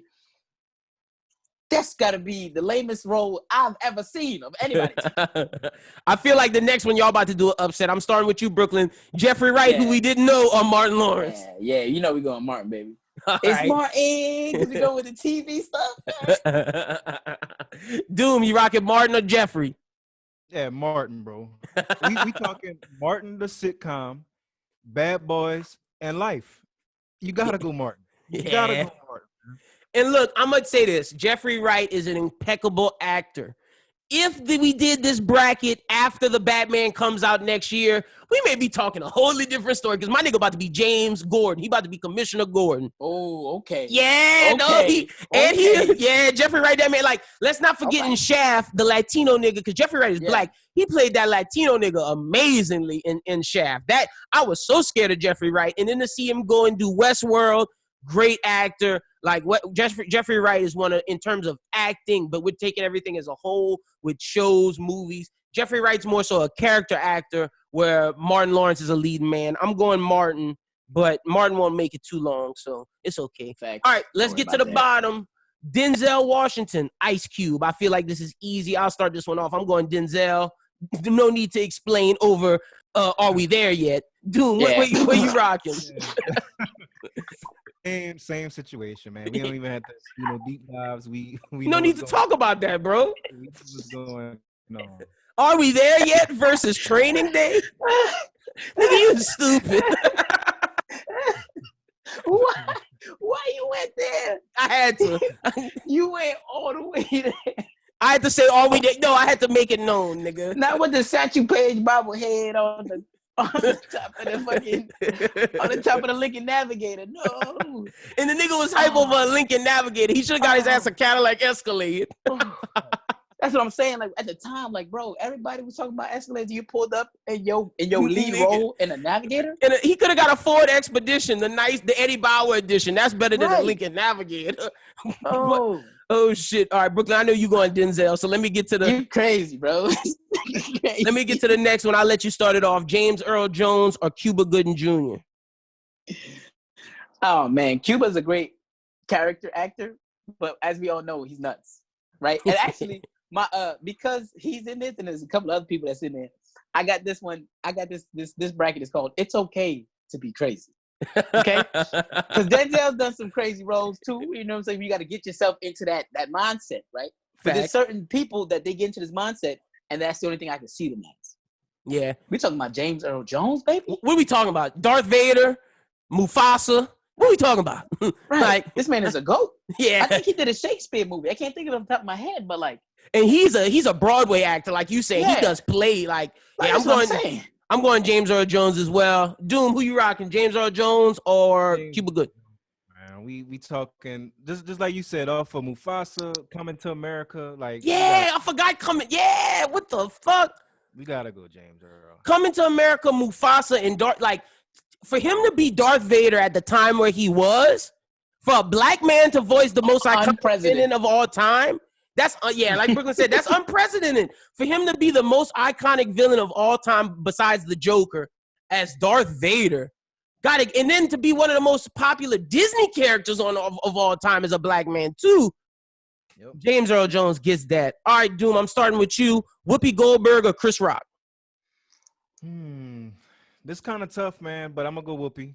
Yeah, I'm with you. I hate eliminating somebody as legendary as Chris Rock first round. Like he another one that I wish had a different matchup, so I wouldn't have to do him bogus like that. But I'm gonna go Whoopi. And that's Chris Rock in terms of comedy, legend. But in terms of movies, I could get rid of Pookie. Right, easy, bro. Throw it out. Like Whoopi is a legend, so I gotta go Whoopi as well. Brooqlyn, you going Whoopi? Of course, man. We know we talking about the color purple. Yeah, you picked the color purple. Yeah, baby. Come on, baby. All right, I'm starting off with you, Brooqlyn. Lawrence Fishburne or Don Cheadle? Yeah, I'm not. Shout out to Don, though. Look, Hotel Rwanda. That's when I seen him the first time. I said, who the hell is this black man? And telling me to watch this African movie. I put them in the same bracket for a reason because before Denzel became Denzel, Lawrence Fishburne was that nigga. He was the GOAT. Like Lawrence Fishburne was let's not act like young Lawrence Fishburne and Boys in the Hood wasn't a suave ass nigga. Like and then to see him go to King of New York and be that gangster nigga, and then for him to be Morpheus, and then to be a Man of Steel, like Lawrence Fishburne that man, bro. Yo, he was in John Wick too, right? Yeah, he was in John Wick. Like Fishburne, bro. Fishburne versatile, bro. That's what I'm saying. Like from Boys in the Hood all the way to the Matrix. Like, do you understand how opposite of the spectrum that is? Yeah. And then to see him in King of New York as that gangster nigga with the gold tooth, and then he's when he's super young in Apocalypse Now, that war movie, legendary. Like, and he in Ant-Man and the Wasp, and he in Man of Steel, and he in Predators, and he in Batman vs Superman and Deep Cover. Lawrence Fishburne, that dude, bro. And I realized it is Fishburne that I was thinking of. Fishburne, Biker Boys.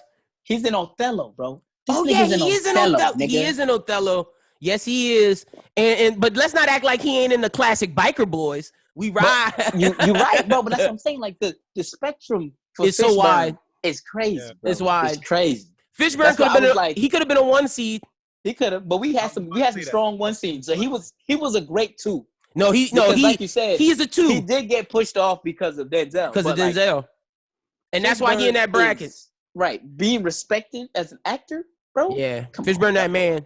Doom, who you rocking? Fishburne as well? Yeah, I'm going Fishburne because I'm with you, bro. He arguably can be a 1 seed because y'all started making points that I didn't even consider because I just was like, all right, I'm going Fishburne. But the range, you gotta give Impeccable. Evan credit for that. It's the same shit we was talking about with Regina King. Like his start was like most black actors that start in that bag stay in that one lane. Bag, yeah. But his range is just too crazy. You got It is. Like, that's what I'm saying. Fishburne could have definitely been a 1 seed. Let's get to the other side. We're going back to the left. All right, Doom, you have Will Smith versus Chris Tucker as well as me. And Brooqlyn, you have Will Smith versus Wesley Snipes. Me and Doom will start this off. Doom, who you rocking with? I'm going Will. Yeah, I love Chris Tucker, but you gotta go Will. I'm going Will as well. Brooqlyn, Will or Wesley? Look, you know I'm going Will, man. Look, this man did Independence Day. You talking about action movies, Yeah, right? And that would be my, if I had to make an argument about why he's better than Wesley. You know, Yeah. Independence Day, nigga. Come on, just No, that I'm one with you. alone over all of the Wesley action movies together. But yeah, they No. be Yeah, you know what I'm saying? Like Wesley, yeah, you could combine all that nigga movies and it still don't eat up to Independence Day. Don't even add Men in Black in there yet or Right, Bad that's what I'm Boys. saying. Yeah, Like, facts. action. Sorry, Wesley. Facts. All right, Brooqlyn, I'm starting with you. The Rock or Sam Jackson? It's getting tougher from here. Motherfucker. That's Yeah. a bad motherfucker, though. That's The next round is tough. I'm going Sam Jack as well. Doom, Sam Jack or The Rock? Sam Jack, man. I love The Rock. This is some tough shit. I'm not The even next gonna one, lie. This one is harder. This was harder than the movies one for me. Like, Yeah, I was sitting here like, Cause see, I can't go up against Sam Jack because if you think of all them Quentin Tarantino roles, and he in Star Wars, and Snakes on the Plane, like Sam Jack is versatile. Die Hard. This nigga is action star. and that's the thing for me that put him, like, when people, like, they used to talk about, they were not used to, they still do. They say Sam Jack and Morgan Freeman. And I'm like, no. No, yeah, no, fuck no. Morgan Freeman was a supporting actor. Sam Jack, you put Sam Jack in your movie because you wanted Sam Jack in your movie. Yeah. No, I'm with you. I'm with you 100%. All right. I'll start this one. Eddie Murphy versus Octavia Spencer. I'm going Eddie Murphy. Brooqlyn, where you rocking? I'm going Eddie, baby. All right, I'm going Eddie. In Doom, Eddie versus Kevin Hart. I'm going Eddie. All right. I'm with you as well. All right, Doom, you can start the next one.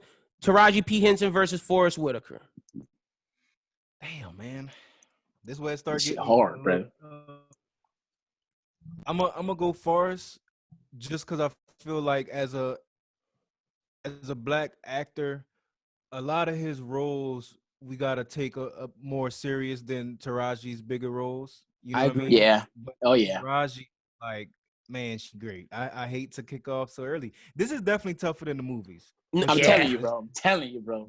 Taraji is great, and it's like I think this battle's gonna come down to range because Forrest has shown he could do TV with Godfather of Harlem. He does the big movies like Black Panther. He was in Sorry to Bother You. He did Star Wars. He did the Star Wars movies. He was in Arrival. He was in Southpaw. He was in Dope. Yep. Oh, he was in Southpaw. I forgot. He was Out the Furnace. He was in Lee Daniels, The Butler. He was in Nelson Mandela as the narrator. These are all of most of these roles. He is the guy.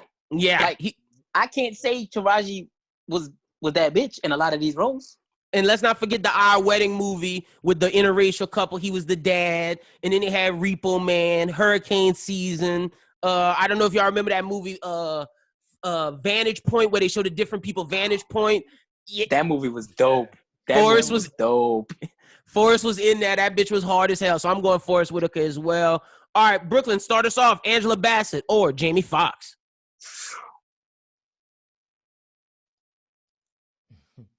This is tough. I love Jamie. I love Bassett. But this is where it comes down to, like we said, with the range. And like I said the last time, Bassett is everybody's mama. Yeah. She's always going to be everybody's mama to me. Even though she did the Tina Turner thing, it still felt like she was my mama. Yeah. Like, man, stop beating up on my mama like that. You know what I'm saying? So I got to go Fox for the fact that at this point in time, it's down to the range. And there's nothing, like, there's no way they could cast her something and I don't feel like she my mama. No, I'm with you on that. I'm going Jamie Foxx as well, just because Jamie, Oscar-winning actor, action star, famous television show. Jamie checks all boxes where Angela is just a great actress. She doesn't have the range as much stuff as Jamie. She might be a better better at the acting thing, but Jamie has more hits, and it comes down to his talent. He won an Oscar, so Jamie has to have the talent. So, I mean, I'm going Jamie Foxx. Doom, what you rocking? Jamie Foxx or Angela Bassett? Yeah, I'm going Jamie. I feel like each one of these brackets, like every choice get harder and harder because I feel like Angela deserved to make it to the later rounds, but man, I gotta go Jamie. Yep. No, I'm with you as well. Next one is easy for me. I'm going Regina King over Martin, man. I'm going Regina King. Brooqlyn, what you rocking? No, yeah, I mean, like for me, the reason why Martin even made it that far for me was just the fact of, you know, Bad Boys and the sitcom and Blue Streak. Oh, Blue Streak was fire. Blue Streak, that was my shit. That was and Black Knight, like Life was a classic. Life too, yeah, he was in Life as well. Yeah, no, but my shit harder again, bro. But like we said, bro, we're talking about like as far as like the range, and especially like as far as what's going on now. He ain't doing shit. Bad Boys 3, and I'm scared to see Bad Boys 3. Bad Boys 3 is good because of Will, not because of Martin. Yeah, because I feel like that Bad Boys 3 is gonna ruin my image of Martin. Yeah, facts. And that's why I really don't want to see it. Because my mom, my sisters, they're like, "You ain't seen it yet." I'm like, "Nah, bro. It's fire. It's personal reasons, man. Like, but I gotta go Regina because of the fact that Martin doesn't check all the boxes for me. No, I'm with you. Doom, Regina or Martin? I'm going Regina. All right, legend and everything, but I'm agreeing with y'all. Let's go Regina. All right, Doom, you can start the next one. This is tough. James Earl Jones or Denzel? This one ain't that tough. I'm about to say this one ain't that tough. This bracket for me is probably the easiest bracket. Yeah, no, it's easy. Yeah. Well, all right, since we all doing this, I'm Denzel as well, Brooqlyn Denzel, and I'm going Lawrence Fishburne over Whoopi. I'm going Fishburne over Whoopi. Yep. All right. All right, Brooqlyn. Doom, you start us off with the hard. Let's get to this is where it gets hard. In the Elite 8, we have Will Smith versus Sam Jack, Eddie versus Forrest Whitaker, Jamie versus Regina King, and Denzel versus Lawrence Fishburne. Doom, start us off with Will Smith versus Sam Jack. Oh, man. This is tough, bro. I feel like now we getting to the point where you can go either way and facts be mad. You know what I mean? Yeah, it's personal preference at this point. Facts.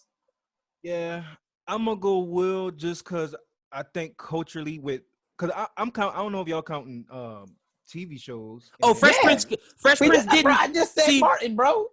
I was waiting to use Fresh Prince until this very point. I wasn't counting Fresh Prince before because he didn't need it. Now I'm counting it, and it just boosts him even more. And let's not act like Pursuit of Happiness and Ali happened and 7 Pounds. Will has Oscar style. Lynn so much because my point was about to be 7 Pounds in Pursuit of Happiness because for me that is what puts him apart from Sam Jack. I fucking hate this dude, man. You gotta count Ali too. You gotta count Ali, head, bro. He was great Ali was amazing. He should have won an Oscar for Ali. He did. He should have. Where you cannot fuck that up, and he delivered. Right. You know what I mean? He delivered. So I'm going Will. Yeah, I'm going Will as well. Brooqlyn with Will. Brooqlyn, Eddie or Forrest? Eddie. I'm going Eddie, baby. Come on, man. I'm going Eddie as well. Doom, you going Eddie or Forrest? Eddie. I'm going Eddie. Yep. All right, cool. Yeah, lazy I can only get but so far. Exactly. All right, next round, I'm going to start this off, and I'm going to just – my 6th seed is the Cinderella story of this bracket. As great as Jamie Foxx is, the Jamie Foxx show, Regina has television with Boondocks, and to me, the Boondocks is one of the best televisions of all shows of all time. And without her, that show doesn't succeed because she does so many different voices. Watchmen, she's phenomenal in. She's won Emmys. She's been nominated for Oscars. I'm going Regina King over Jamie Foxx. Doom, you could take it off from here, brother. I'm sorry, man, but it's good. Gotta put some respect on Jamie Foxx's name. Let's go, Jamie, bro. I am with you. But Jamie Foxx, take this one. I'm sorry. Let's go, Jamie. Ain't nothing wrong with that. That's a 4 seed making it. I ain't mad at it. For me, it's the same thing, bro. It's Jamie, baby, because like We talking like Dreamgirls. We talking about his voice acting. We talking about him switching to the action roles. Then we talking about him doing Annie. Then we talking about him doing the I don't count Annie. serious stuff. Get the fuck out of here with Annie, bro. I'm telling you, bro. Look, this is what I need you to realize, right? That is a white movie. I know. And they casted Jamie. It's the same thing with the Fishburne thing for me. Like, they could have put a white actor there and it would have been fine. But they put my dog there for a reason. We talking about Jamie? I ain't mad at you. And then he did Django and then Ray. But hey, let me also say this. My girl Regina is a director as well. I know we not talking. She is multifaceted. But we talking actor, and I ain't mad at y'all putting Jamie over there. I'm just a big Regina King fan, and I gotta go with her. And I knew from the jump when you said your 3-6 thing, you had a upset. I looked over, I seen her name, and I was like, he put her that low so he could do this. Yeah, she my Cinderella. Shocked that you didn't have her. I'm shocked you didn't have her higher. She a Cinderella. She my Cinderella seat, man. Because to me, Watchmen was so fucking good. Like, Watchmen is the best television show I've seen in a long time. And without Regina King, that show does not work. She was in Beale Street Could Talk, amazing. 7 Seconds, Emmy nominated. American Crime, The Leftovers, Boondocks, Shameless. Like, I know her movie bag isn't as strong, but her television bag is impeccable. And I'm a big TV guy. But I also know that I've had a conversation with you about Regina before. So this is why I knew we've had a conversation about Regina King and her work. So I knew that's the girl, that's bro. what you was going. That's my homie. All right.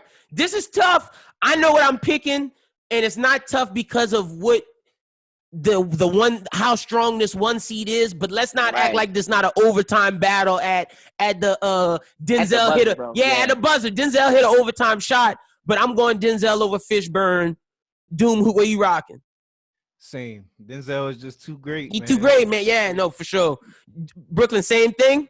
Yeah, like maybe if I was 20 years older and I was able to see Fishburne's movie when it would come out in the box office and stuff like that, it would be a little harder of a decision. So we can know the effect, like the effects that they really had. Exactly. Like, for me, we saw Denzel. Yeah, Denzel's effect. Exactly. I synced it. Yeah. You know what I'm saying? Like, I synced it. So I know. Yeah. No, I'm with you. I'm going Denzel as well. All right, Brooqlyn, start the left side. Will or Eddie? We're in the final four. We got Will versus Eddie. I got Regina King versus Denzel, and y'all got Jamie Foxx versus Denzel.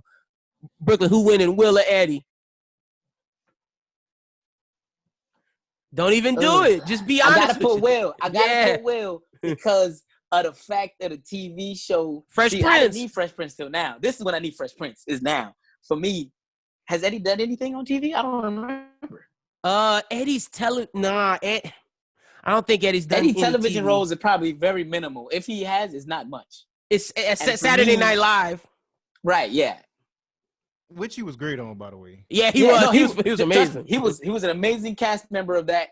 But and let's not even shit on Eddie, because Trading Places, Beverly Hills Cop, Coming to America, this is so hard. Yeah, but Eddie's phenomenal. But to have a fall off, Will's fall off wasn't bad. Eddie's fall off was terrible. Yeah, Eddie, that's his fall from grace, my brother. And like I said, you see how fast I kicked out Kevin Hart and Queen Latifah for that shit. I don't play that fucking Ice Cube. Are we there yet? Family road trip shit. And then Eddie has Shrek and Mulan. Ooh. Look, don't get me wrong, but that goes into the category of how, like, you know, once he realized how much money. But you can't make Pluto. You can't make Pluto Nash and make it to the finals. I'm sorry, you can't make Pluto Nash and make it to the fucking finals. Yeah. Pluto Nash is horrible, and Norbit. Fuck that shit, bro. And that for me, when he made Norbit, that's when I was like, okay. In order for me to still like Eddie, I can't watch the rest of these movies. Yeah, no, bro. I gotta watch Eddie. Put these movies. And then just act like they never existed. And see, that's the thing. You got to watch Eddie. Eddie's hits are pre-2000. Like, I can't judge you from everything pre-2000. And, like, you can't win this. And still give it to you. Yeah, no, fuck no, bro. I got to go Will. Fall off from grace is ridiculous. And if you look at Will's, let's look at, because I could tell you where Will fucked up a little bit. After Earth with Jaden Smith wasn't great. But when he put out After Earth, you got Suicide Squad right after, which was flames. Right. Like, and I know people might not like the movie of Suicide Squad, but they can't say Will Smith didn't kill his He Deadshot. didn't kill his role. I'm about to say they can't say he didn't do that. Exactly. Like Aladdin, fire. Bright, fire. Suicide Squad. I like him with Focus, with Margot Robbie. Men in Black. 7 Pounds, Hancock, I Am Legend, Pursuit of Happiness. Like he went, look at this, like this roster. He went Hitch, Pursuit of Happiness, I Am Legend, Hancock, 7 Pounds. Look like, at how do you even put yourself in that? Like how you put yourself, like those movies came out not consecutive. Back to and then look, if you go before that, Shark Tale, iRobot, Bad Boys 2, Men in Black 2. How do you even put your mind to jump from those roles to roles, like, because those not even the same roles. And then Ali right before Men in Black 2, and then before that, Wild Wild West, which is, some people don't like Wild Wild West, but I fuck with Wild Wild West is fire to me. I love yeah, me too. For me, the major blemish for me on Will would be Wild Wild West. For me, for Eddie, there's a lot of blemish. Yeah, there's a lot. There's a lot of those family movies that I don't like. Yeah, no, I'm with you. Doom, Will or Eddie? Definitely going Will. Definitely going Will. Same. I love Eddie, but I gotta go Will. All right, next one for me. It's no thing. I'm going Denzel over Regina. Regina made it to the Final Four. She did a good job, but she ain't beating Denzel. Who y'all going, Jamie or Denzel? I'm gonna start with you, Doom. I know what you rocking, Brooqlyn. I'm going Denzel. Yeah. That's an easy call. Brooqlyn, same for you? Facts. Not even a doubt in my mind. All right, now this is where we get started. Denzel or Will? I'm gonna say mine off rip, and this is where I go talent.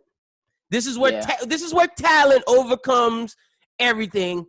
I'm going Denzel, baby, because you could be a hard worker, you could have hits, but Tim Duncan winning. He's not better than LeBron James. He's not. Tim Duncan was a hard worker, but LeBron James is way more talented. I'm going Denzel Washington. Doom, am I crazy? Definitely not. You gotta go. I'm fucking dead, bro. You got a hell of a resume. But it's something about Denzel Rose, bro. When you watch Denzel Rose, it changes things. It's completely believable, bro. Like you look at it and you like, yo, that nigga is really who he is on the screen. You know what I mean? And you don't even question it. And to play Malcolm X, all 4 versions of Malcolm X, to play Training Day nigga, to play American Gangster, to be in Glory, that movie where he was the war hero, and then he had a TV show with St. Elsewhere. He was a doctor. Let's not. And then forget. he had to be. He was Coach Boone. Yeah. And train. Yeah. And remember the Titans. Yeah. Yeah. No. I'm saying he remember because I can't remember the damn Titans. Look at me, dumbass. Hell yeah. This was fire. So we all got Denzel winning. This was a great bracket. Ladies and gentlemen out there, we will post the bracket. Let us know what you think is your best black actor. And yeah, man, that's all the time we got today. Doom, tell the people they can find you out on social media. Hello, Doom SJE on Instagram and Twitter, man. 100. Brooqlyn, tell the people they can find you at on social media. That nigga Doom so damn Louisiana. You can find me on all social medias at Where Brooqlyn, and that's Brooqlyn with a Q, not a K, baby. That's a marketing purpose. Because we are not trying to get sued. Without further ado, ladies and gentlemen, let's get into our interview with Jose Xavier. I'm super excited. Let's get that started now. All right, ladies and gentlemen, so for this week's interview, we are joined by Baton Rouge hip-hop artist Jose Xavier. He is back on the show, and I'm super excited my brother is back because he dropped his new project, which is called, hold on, let me pull up the name. I got it right now. Might Not Be Alive. And I'm so excited to have you. How you doing today, Jose? Man, good, bro. What about you?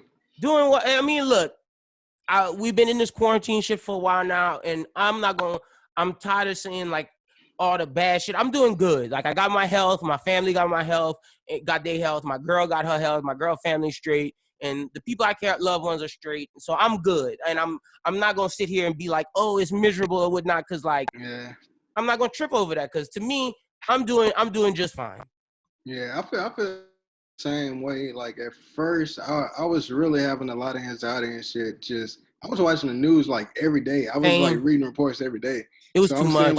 I was saying 100 people dying in Louisiana a day. I'm like, oh, shit, bro. Like, But like now that more and more information coming out about it, it's like kind of my anxiety just went down about it, like a little. Like, Saying no, I'm with you because it's like I was watching the news at first too much. It was too much of Trump don't know what he's doing. The media arguing with him. Nobody finding like a solution. It's like we're not focusing on the right things. Everybody's still partying. And my thing is like, stay your fucking ass at your house and we won't have no problems. Like the faster you stay home, the faster we can get this resolved. I still know brothers that black and white people that's still out going to their friend's house, got gatherings of over 10 people sharing blunts, drinking. And it's just like, in 2 months when we on official lockdown and y'all are tweeting and talking about, oh, I feel like a prisoner. No, nigga, it's your fucking fault because if you would have stayed home at first, we'd have been good. And I feel like that's the only way everybody gonna understand. If we get on an official lockdown, and they not gonna understand until they see the National Guard like outside their house. Or if someone, and sad to say this, boy, if someone in their family or someone they love die, that's the only way people gonna understand. And take it serious. That's the only way. Like this shit fucked up right now. Like nobody ever experienced anything like this. This is low key a social studies. Like you remember in elementary school when you learn about the Black Plague. This is one of those moments. Yeah, it definitely is. I was talking about that with Ethan the other day. Like it's those moments. Like we definitely living through history right now. And it's crazy, brother. Yeah, bro. At first, like this shit even had me to the point where I was feeling like I didn't want to put out the album. But I was just thinking, and I'm like, man, everybody is just in the house right now, so there's no point. Like, what else everybody got to do? And that's my thing. Like, I was so happy that you did, and I'm happy that all the creatives who are doing it because it shows if you got a bad album and you rely on gimmicks, it's not gonna work. But if you got great music, which I'm gonna say here, I told you this off air, but might not be alive. I'm so proud of you because this project is fucking amazing from front to back. No skips. Every song is a banger. And it's just like, this is one of my favorite projects of 2020 because I believe in this. And this is one of the, out of all the underground artists, unsigned artists that I've interviewed this year, you got one of the best projects. And I'm saying this on record, if not the best. I want to see everybody come with it because you bringing the smoke right now. Bro, I genuinely appreciate it. Like, I was just talking about this with one of my friends earlier. I'm so nervous and, like, I'm anxious about it right now because I've been living with it so long. So it's weird because I've been living with it so long to the point where it's not fresh in my ears. I don't know. I've been listening to it so much. So now I'm at that point where it's like I just got to detach myself from it.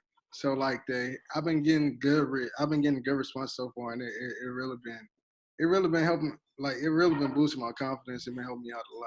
Like, there's nothing, and we could get started with the question in the interview, but I want to ask, since you said that, do you feel you had a lot of anxiety towards it because you put a lot of yourself in it? Because you talk a lot about your personal relationships and just how the theme of this project, and I talk about this later, and I'm gonna ask you about this later, but the theme of this project basically is just about the different relationships you've been through.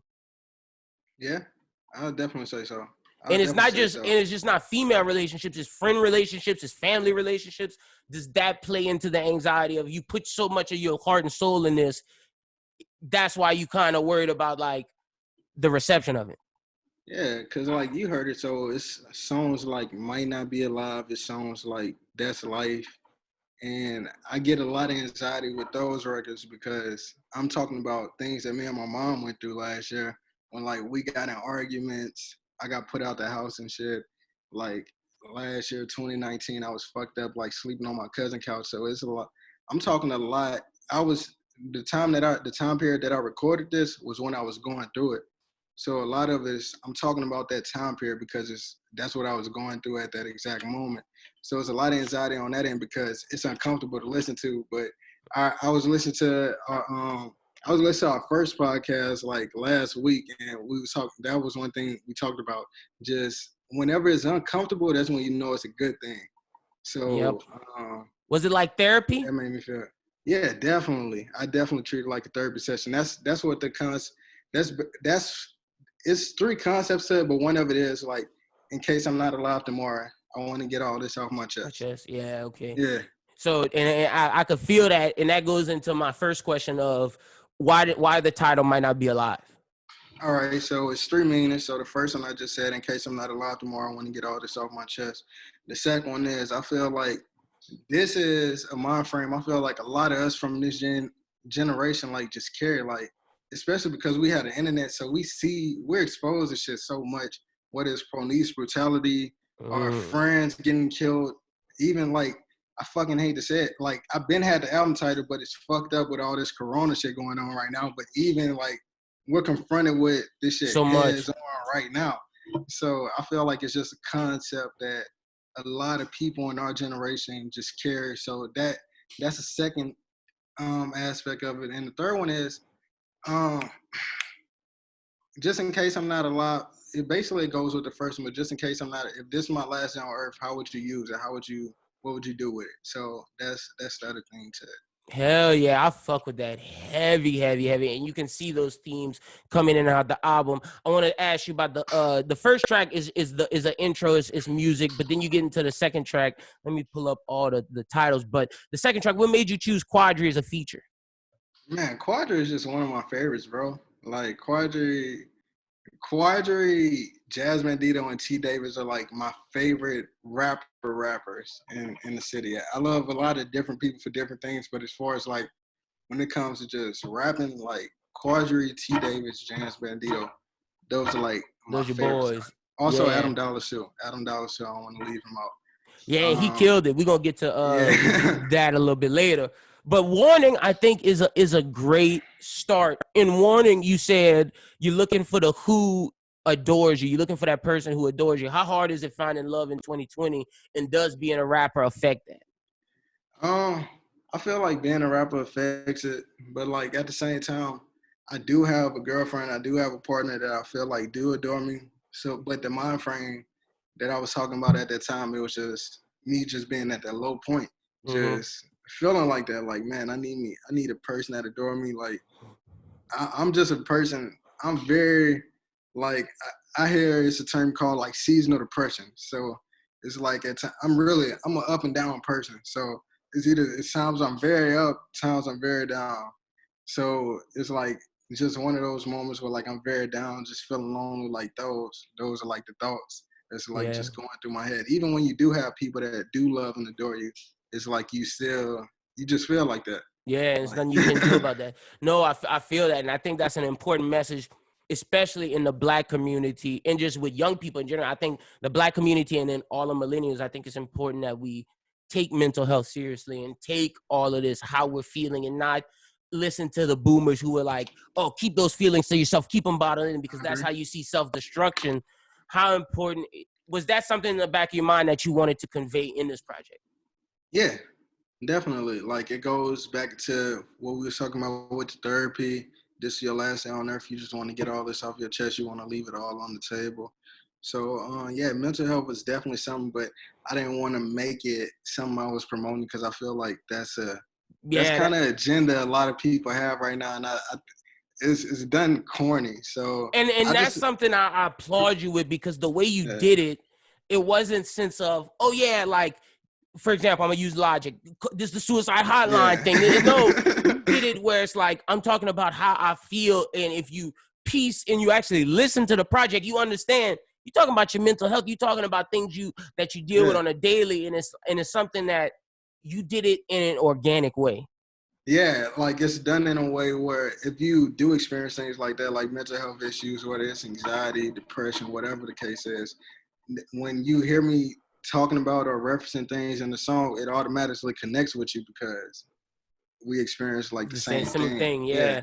Exactly, 100%. I think Warning is a great way to start off the track. Then you're like, all right, we went a little down, and I think your project does this a lot. And I think it reflects kind of what you was talking about how you go through your up and down person. Yeah. You'll give a mellow record, but then you bring it right back up, pop with Ryan J and Josh Simmons. This song is a banger. This will probably be the end track on the podcast. I really, really love this song. The chorus is a banger.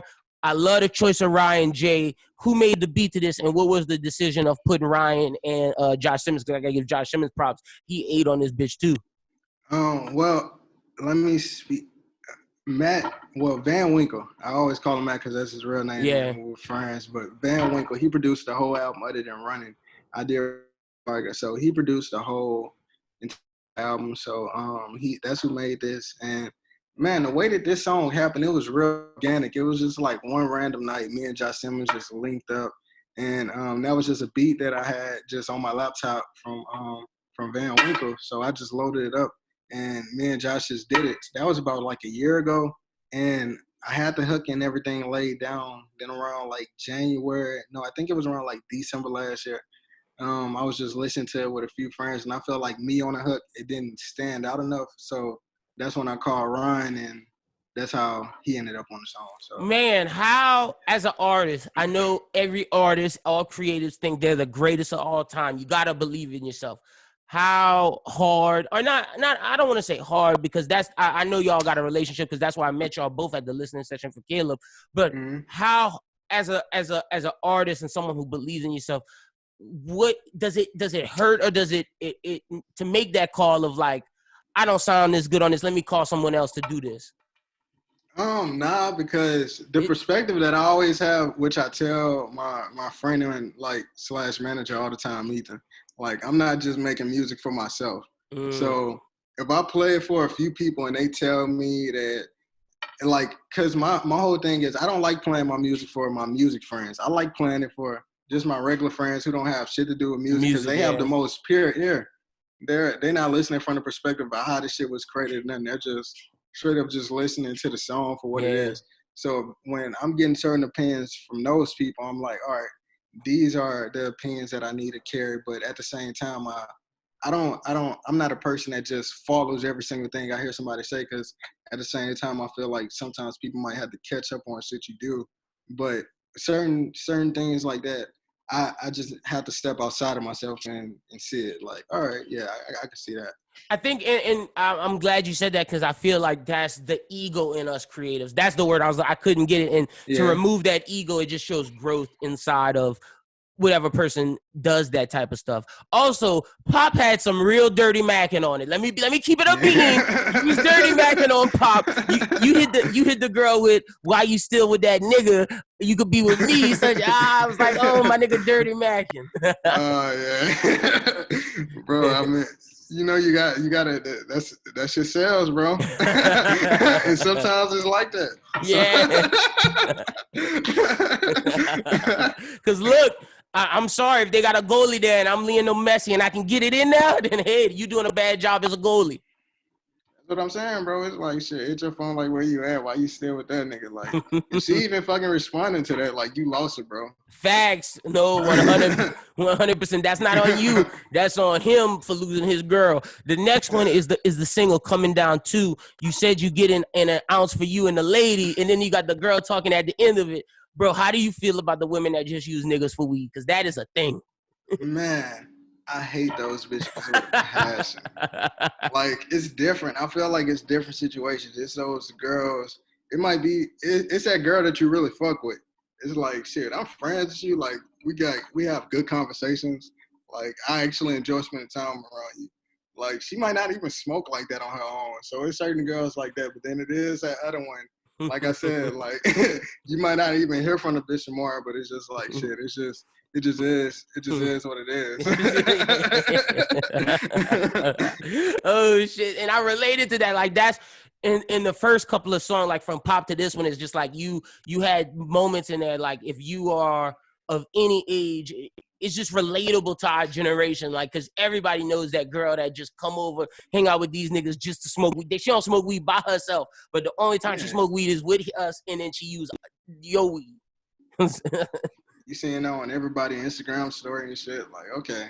I know what you're doing. I see what time it is.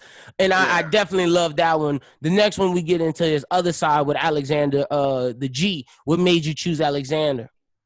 Man, Alexander, I've been a fan of him since I was in like 9th or 10th grade. Alexander the G been doing this thing for a while. Then he went to prison for a few. I want to say like 2 years, maybe like a year and a half or something. So when he came home, he just been like going like real hard, and I always wanted to get a song with him since I was. It's just kind of like, it's back when I do shit with Ty. It's like, these are people who I've been seeing doing this shit Yeah. around the city that I just been wanting to do Link up music with. Yeah, the same thing with people like Adam Dollars. Like, just like, even since before, like, I was really on the scene and shit. I've been doing music since a kid, but like before I was on the scene and I was just watching. These are like people who I always fucked with, and Alexander G is one of them. And this is another one of those where you pick the tempo back up after coming down too. Was that conscious in the sense of when you bring it down in a sense of tempo and making it more, I don't want to say more conscious songs because you put bars in all of them, but just bringing it down to a slower pace and maybe getting more, whether melodic or more introspective, and then you bring it back up with like the banger. Was that a conscious decision? It's definitely conscious, and I'm gonna tell you this because it'll kind of help you understand the rest of the album. So Warning is like at the beginning, but storyline wise, Warning is like after That's Life. That's Life is like the ending. Like, you're not alive at that point. Warning is like on your way to heaven. Okay. Like, it's like when you already got that warning, just like my grandfather told me, like, this shit already is already done. So when the album starts with this part where the kids sing alone, but the storyline really starts at Pop. Okay. So it starts off just with debauchery, going to party and shit, coming down. It was supposed to have Coming Down 1 on the album, but we couldn't get cable to re-record this verse in time because of all this Corona shit. So, but then Coming Down 2, just more debauchery. Then the other side is like when shit kind of hits the head, when it's like, damn, like I'm doing shit that's even outside of me.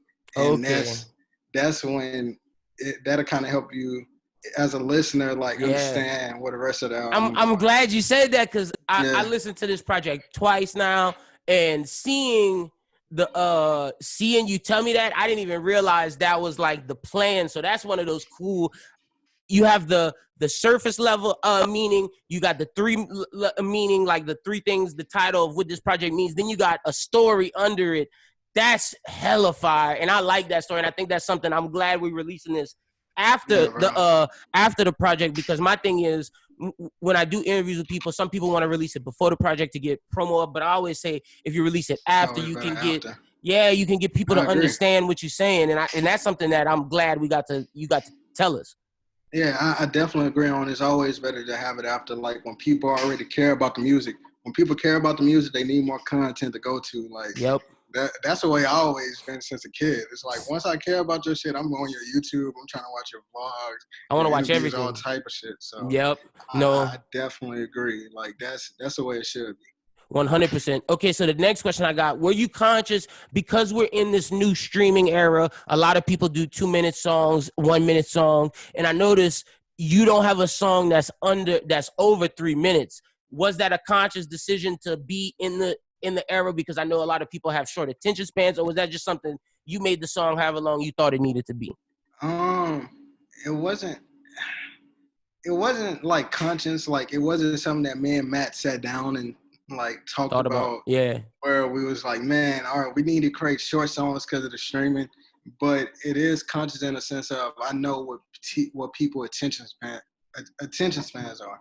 So it's conscious in the sense of that, because you don't want to. I feel, man, I got some 5-minute songs and shit, and it's like I play those shits with people, and I love every fucking second of it. But you play with certain people, and they fall out after that 2-minute mark. Like, I don't know why. That's just how everybody's attention span is these days. And I don't get that, because I feel it's something that came into our generation. But like when we were growing up, some of my favorite songs was like the Swagger Like Us, 5 minutes, Forever, 4 minutes. And it's like, we are part of that. I feel we're still part of that generation where we can have multiple minute songs, but due to whatever happens, our attention spans just kind of went down, and I don't know why that happened. But at the same time, and I feel like you'll agree, it's certain artists I don't want to hear. Fat. 2 minutes from Playboy Cardi. I don't need a 5-minute Playboy Cardi song. Yeah, I'm cool with it. But I feel I asked you that because you're a lyricist, and I feel like you could give us the 5-minute joint. Yeah, I feel like I could too, but I also feel, man, with this album, I was just trying to come correct, bro. Like after, like I never really talked about this with nobody, but after I dropped Misery Loves Company, I just felt, I don't know, bro. I just kind of felt like counted out. I felt like people felt like I wasn't it. I don't know, bro. Like my confidence level was really down after that shit. So that's what really, even though I was already working on this out during this time, but after I got that feeling, bro, it just made me like just want to rev up everything 10 times harder with this album. So and look, I'm not gonna even lie, because I'm gonna be honest with you. With Fade 001, I was like, all right, this shit is that shit. Misery Love Company, I don't know. I don't think it was you, because I like that project. I don't know if it was just the time it was released or what. That was one of the ones where I wasn't as up on game as I was with Fade 0. In this one, it's like you were that animal that was pushed in the back of the corner, and you came out swinging, and you came out swinging hard. It's not just you. Like, I feel like that's the experience that everybody had for it. And I don't know if it was, like you said, if it was timing, if I didn't do enough promotion or what. I feel like I had great moments on it. I feel like B is a great moment. What Is You Do is a great moment. But as an album, I see why it kind of fell on deaf ears in a way. And like you said, man, I really did. I just felt like I was pushing the corner, like. And you came out swinging. Yeah. This project is absolutely amazing. So we get to the title track, that Might Not Be Alive, and I want to ask you, how important is your mom to you? You talked about the fights y'all had, but about how you regretted them, and I think it's interesting how you said I'm gonna get to that next question, the next part. But yeah, talk about just how important your mom is and just how it was putting those thoughts in this song. Man, my mom is very important to me. Like, I'm at a house now because she got better Wi-Fi than I have in my house. Shout out moms, man. Like, so like our relationship is great. I actually feel like because of what happened, that's what kind of made our relationship stronger. Closer. So she's very important to me. It was just like at the time, man, that was just a fucking weird time in my life, bro. Like I remember I was about to go to the National Guard. I never thought about doing no shit like that in my life. But I was just going through a phase where I'm like, man, I need stability right now. Some structure right now.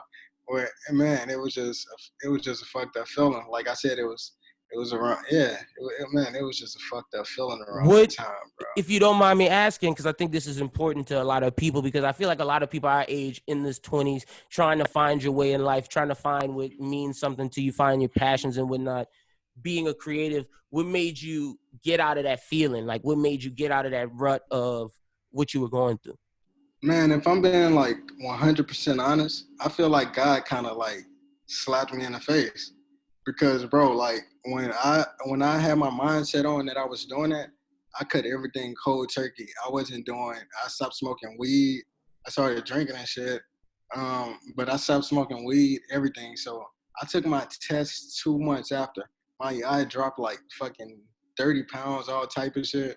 So I'm taking all type of Certos, all type of detoxing shits, and my drug tests still come back positive.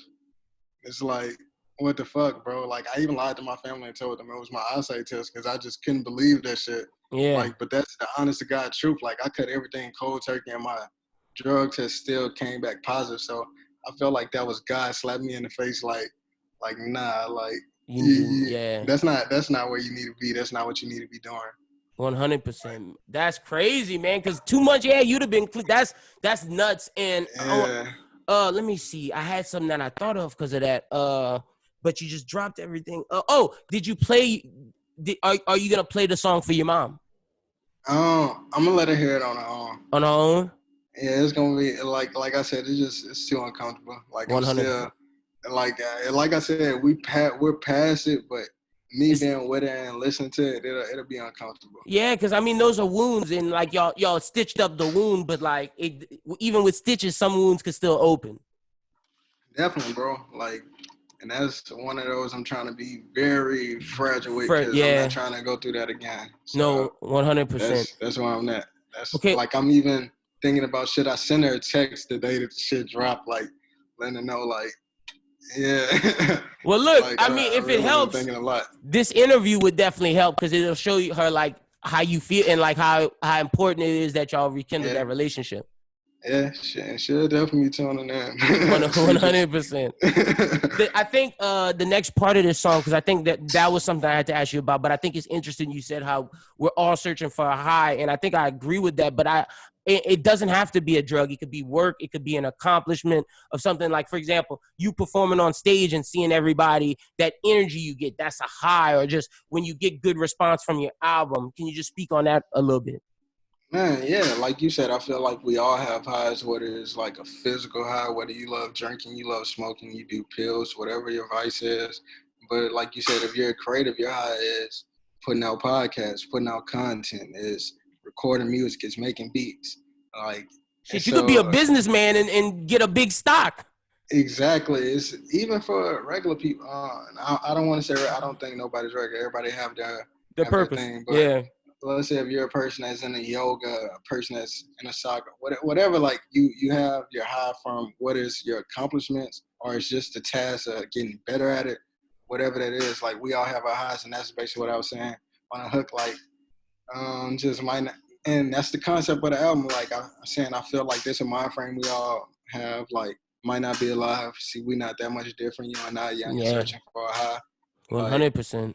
Because that's the reason you're searching, you're chasing that high so much, in the fear that you might not be alive. So yeah, okay, all right, 100%. I fuck with that. The next track is Destroy. What does the fear of losing mean to you? Man, a lot, bro. Like, and I experienced a lot of loss, and it's like one of those things where, in a weird way, I feel like I never grieved properly. So even in the song, like I'm talking about losing my grandfather. I don't know. Yeah, the fear of losing, it means a lot to me. Like, it definitely means a lot. Yeah. How did you get, and not to bring the vibe down, because that's something I picked up on. That was the next part of my question. But and the losing of your grandfather and how it changed your life, how did you combat with that, and then how did you get over that? Bro, it was like a very weird time, bro. Because that was when we were still doing the Black Cypress group. So that was before we had dropped the tape and everything. We were actually on what we were talking about on the last podcast, tour. Black Cypress tour, yeah. Yeah. And it was in the middle of that. Like, I remember my sister just called me, and she didn't sugarcoat or nothing. She was like, "Hey, Papa just died." Like, just laid it out for me straight up, and I just hung up on her. And I remember I was just in the room, just sad, depressed, bro. Then it was just a weird time, because it's like the same day of the funeral. Like, we got another show that night. Yeah. So, you know, it was a weird time. So I think on this song, it kind of helped me grieve and helped me get a lot of those emotions out. Because, like, during that time period, I was such on, like, that was me just getting on the scene. Yeah. So I was such on a fucking grind, bro, that it's like, I was just like, man, I got to work. And I think that's amazing that we're talking about this. And because it just shows that not everybody, the timetables of grief is different, because in Fade Zero, you released 2 projects, and now we getting the story of it. So it's like you finally had, I don't want to say the courage, but you finally accepted it and got to the point to where you were able to talk about it. And I think that could help other people. Yeah, and I think, like I said, I wasn't really able to grieve it properly. So, like, during that time when I was talking about how I got put out the house and everything, I remember I was just going through a lot. So I referenced that on the song. I just went to see the gravesite, thinking about you every day and night. I just went to the gravesite, and I remember, like, bro, I just broke down, and I think that's what really inspired the song and everything. 100%. Well, I'm happy that you put this out, and I'm glad that you were able to get this, because I think this will help a lot of people, and I think this story will help people. So I appreciate you doing that. And also, let me pick the vibe up. That guitar solo at the end of Destroy. My goodness, bro. Speaking of peaking the vibe up, I was just thinking, like, man, it sucks how, like, I hate playing this song just on my own. Like, I gotta play it in the sequence of the album to listen to it. Like, I can't just play it solo. So I'm like, man, it's fucking weird how even the interview portion of talking about the song is it's rough. Yeah. But like, nah, man, that's something that needs to be spoken on. And bro, Van Winkle, gotta give Van Winkle his props because that guitar solo at the end of that, he did. It's nuts, man. Like, did he play that live for you? Like, what was it like when you heard him do that? I have a video of it. I can send you the video. You should definitely put that, like, when you put the album out, you should put, like, just session videos, and you should put that. That's got to be something the world got to see. I'm going to post that one because there's a funny story behind that. He did that guitar, so it took him, like, 10 takes to get that down. And I remember, like, bro, we were recording it by my friend's mom's house. So I remember, like, he was just working on it. And man's a white, so he don't understand black household. So in the middle, he just get disgruntled, and he like, fuck. I'm like, bro. Bro, you can't say that here. Like, you can't do that. Like, I know we in the studio, but I know we old enough, but like nah, because I still can't. Like, I don't curse around my mama. Like, I just don't.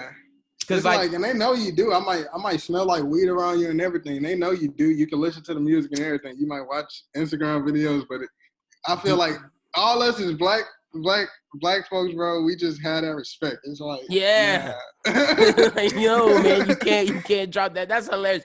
I definitely want to see that video. You definitely gotta post that because shout out Van Winkle because he killed that shit, bro. I gotta get Van Winkle on the pod because I didn't heard a lot about his production and listen to a lot of it. We gotta get his story out there. But bro, Van Winkle is amazing. One of my favorites. Let's get to the next track, Running. You talked about how you can't hit your friends up when you're down because they'll look at you funny. Talk about that because I think that's a bar. And you also talk about how your friends and how y'all were close, but now y'all don't even talk. I feel like we're at that age to where you start to see who your real friends are and who's not.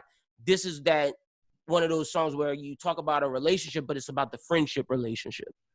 Yeah, and it's like it's a weird thing because, like you said, we're just going through that phase where you're growing apart from certain people. So it's certain relationships that I've been having since high school that I never thought would be gone. Yeah, and it's like, man, we just on two whole different things. Running is about that, and like that's basically the whole concept of the song. Just confronting all those things just head on and just being like, fuck it, it just is what it is. Nothing you can do about it. And like nothing you can do about it. Yeah. And you still have the memories and everything, and you still may have love for that person, but y'all just like you said, y'all on two different wavelengths right now.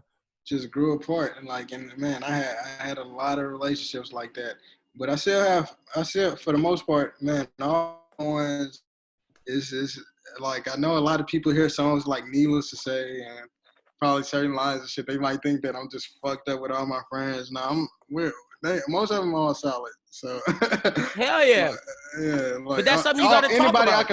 Anybody I consider a friend is solid. Like it's a few people who I have grew apart from, certain people who I had to cut off and shit over time, but that's anybody life. Who I consider as a friend is like they still solid. Yeah. And for anybody to say that they don't have that, they're just lying to themselves. You know what I mean? Because it's like we all go through that, and that's something that as you grow older, you deal with. You know. And bro, and it's just I know this one. I think that's why it's like I express so much just about friendships and just relationships in my music because the type of person I am. Like when I was younger, I used to hold everything in. Yeah. So now that I'm older, is anytime that I have something on my chest that I feel like I need to get off my chest, like I just gotta speak on it. So it's what I'm saying that in a song or it's like most times I'm actually saying it to these people. We're having arguments, but it's like, man, no, yeah. It's like, but I'm glad you did that. That's what inspires a lot of the music. I think that's what made this album so great because the relationships are real. The stories are real. You see the real emotion. And that's something that I really can take away from this project because with some rap, I like the gangster rap and whatnot. And I love all that if you tell the story. And it's not that certain people can't relate to that. I never lived that lifestyle. But with this, it's like I've had love that's been lost. I've had friendships that's been lost. I've had the hurt of loved ones. I've had problems with my mom. So it's just like, that's what makes this album so great because it's relatable to more people, in my opinion. Yeah, and man, like I said, I'm glad that you liked it because I feel, man, like I hate to talk about it, but I just feel like I let my fan base down with Mystery Loves Company. So I feel like this is the redemption, bro. Again, it's like to say that and to be able to say that, I feel like your fans will appreciate that, and I appreciate that because it's like you letting the ego go, and it's like I can admit when I didn't put out my best work, or I can admit when it might have been because I don't think it wasn't your best work. I think that it was great music, but when you just made a slip up, and it's like we coming out strong, and I'm showing y'all I still got it. So I think your fans will appreciate that 100%. Yes, sir. And from now on, it's all coming out strong. Like, hell yeah. You finished the project with That's Life. You said that one of your friends is your brother regardless of what's in your heart. This project talks about relationships a lot between a multitude of people, and I think that's a great way to end the project. It's a culmination of everything you said. Talk about putting Maddie Swan on there. You have Maddie Swan on Destroy, and just talk about the vibe of closing this project and how you finished this story. Yeah, bro, like for the longest, I've been looking for like talented female singers around Louisiana who, like, it's a lot of them, but it's only a handful of them who take it as serious as Maddie, who are actively, like, pursuing shows, who are, like, dropping projects and shit. So I've been looking for somebody like that. I'm not trying to say I discovered her. I know shit like that, but no, you just been somebody to collab with. Yeah, I think actually Ethan put me up on Maddie. I forgot how I got up on Maddie, but I just been a fan ever since I heard her. So when I had Destroy and when I had That's Life, and I came up with these hooks, I'm like, bro, Maddie's voice over guitars, like, me as a fan, I just want to hear that. Like, that's genuinely how I feel about it. And That's Life is actually, like, my favorite song. Yeah, it's my favorite song now. Why is it your favorite? Shit, bro. I feel like it's one of the most creative on the album. I feel like I pushed the limits on it as far as just the voice presence where I took certain melodies and shit on the hook. Then just outside of that, just what I'm talking about, I feel like that's the perfect way to sum up the album. It is. Sum up the concept. It was the perfect closing, like, and going back to Fade One, it just reminded me of Cycles when I felt, I just had that feeling of just like, man, I executed this ending perfectly. 100%. So, yeah. And I don't think it needed to have no more songs. I don't think it needed to be longer. It was the perfect length to get across the message you got across, and I think you accomplished that 100%. I appreciate that, bro. Before we finish up, because I got some other questions, but real quick, tell the people where they can find the project at on websites and whatnot, DSPs. Man, might not be a lot wherever you can stream music, whether it's Spotify, Apple Music, YouTube, fucking TikTok. For the kids. SoundCloud is everywhere. SoundCloud, man. We even on Audio Mac with it, man. But look, it might not be alive, it's everywhere. It's gonna be on iTunes, correct? It's gonna be on iTunes, yeah. Y'all make sure y'all go buy it, like for real. And I know Jose not gonna say this, but y'all go buy that project because you need to support this man because it's one. Yeah, you can stream the music and he'll get money from it, but this is one of the ones where every beat is thought out. It's amazing. All the lyrics have a meaning behind it. The sequencing of the album is flawless. This album has no misses, and I don't say this lightly. When art is this good, you have to support it financially. I know we're in a rough time right now, but y'all got to go support this man because he put out great, great work, and I think you should buy it. And that's just my 2 cents on that. But I appreciate that, bro. We gonna do rapid fire, and I know we had you on before, so we're not gonna do the ones we used to do. But be in Corona with some of the movies you watching, with some of the TV shows, some of the YouTube. Just give us some of the stuff that's filling your time up in this quarantine. During quarantine, I definitely been watching Dave. I binge watched Dave. Fire, which is low key. I think that's the best comedy of this year, and I think it could win awards. I agree, and man, it kind of the whole time I'm watching it, it reminded me of Atlanta. I don't think that it's the same show at all. It is kind of similar. I don't think it's the same show at all, but it just made me just miss Atlanta while watching it too. So I think that might play a role in why I like it so much too. But no, he just executed that perfectly, bro. I feel that 100%. I said that, and I'm upset that people are taking away from it because they say it's too much like Atlanta. And I'm like, it has Atlanta vibes because it's FX, and that's how FX does their comedies. But like, this is a totally different story, and the characters are different. And I just feel like both of those things, Atlanta and Dave, can exist in the world, and we can love them both. Because I love Gator, I love Taco as Els, I love the redhead manager. He's a comedian. I just think the show is so well done. I agree with you, and like I agree. Like I don't think people need to compare it to Atlanta as much because, like you said, FX does have a structure. I watch a lot of FX content, whether it's Sons of Anarchy, Mayans MC. Shit, I need to get on Snowfall. Yeah, that's Snowfall. I need to catch up on Snowfall. I know that shit is amazing. You'll love Snowfall, but like you said, they're all, whether it's a comedy or they're drama shows, they're all kind of structured in the same format. But I don't think Dave is the same show at all. Like Dave is definitely, it's amazing. Like no, I agree. So what else you got besides Dave? What else you been fucking with? Bro, I've been watching a lot of shit. I hate to talk about this because everybody on Twitter been talking about it, but Tiger King. Tiger King was dope. That's my shit, yo. Okay, who is your favorite? And all these, let me say this, because when somebody got on me the other week for saying this, but all these people are shitty people. We understand that. Which one's your favorite of the shitty people? Doc Answer, bro. Yeah, that's my nigga. And bro, I don't know. I was just listening to a podcast. It was an interview with Doc Answer. I don't think he's shitty. I think the director kind of had some shit against him, but he was saying he don't have multiple wives. Like he was saying he don't sleep with those women at all. See, I need to go watch that because the only thing I give to Doc Antle is that like if he is doing with the documentary with the 17-year-old girls, that's fucked up. I agree. 100%. That's fucked up. But if he's saying that he's not doing that, then hey, I gotta go. Because I thought the only thing that was fucked up about him is just with the 17-year-old women and that shit. Like I don't care if you have multiple wives as long as they're of age. But like if you mess with them young girls, then hey, nigga, you a fucked up nigga. But I agree. Out of all the people, he was the one that he just running a zoo. Man, and he seemed like he making the most money. Like his shit seemed like Disney World compared to the rest of their shit. Like, and you know who else I fucked with? The Scarface nigga that went to jail, bro, but he came back. Mario.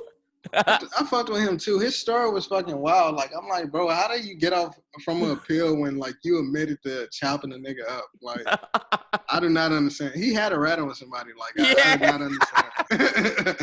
Oh shit! And it's always, let me repeat because I always say this: it's fuck Carol Baskin. She killed that. She killed her husband. She killed that nigga. She fed that nigga to the Tigers. No, then the funny shit.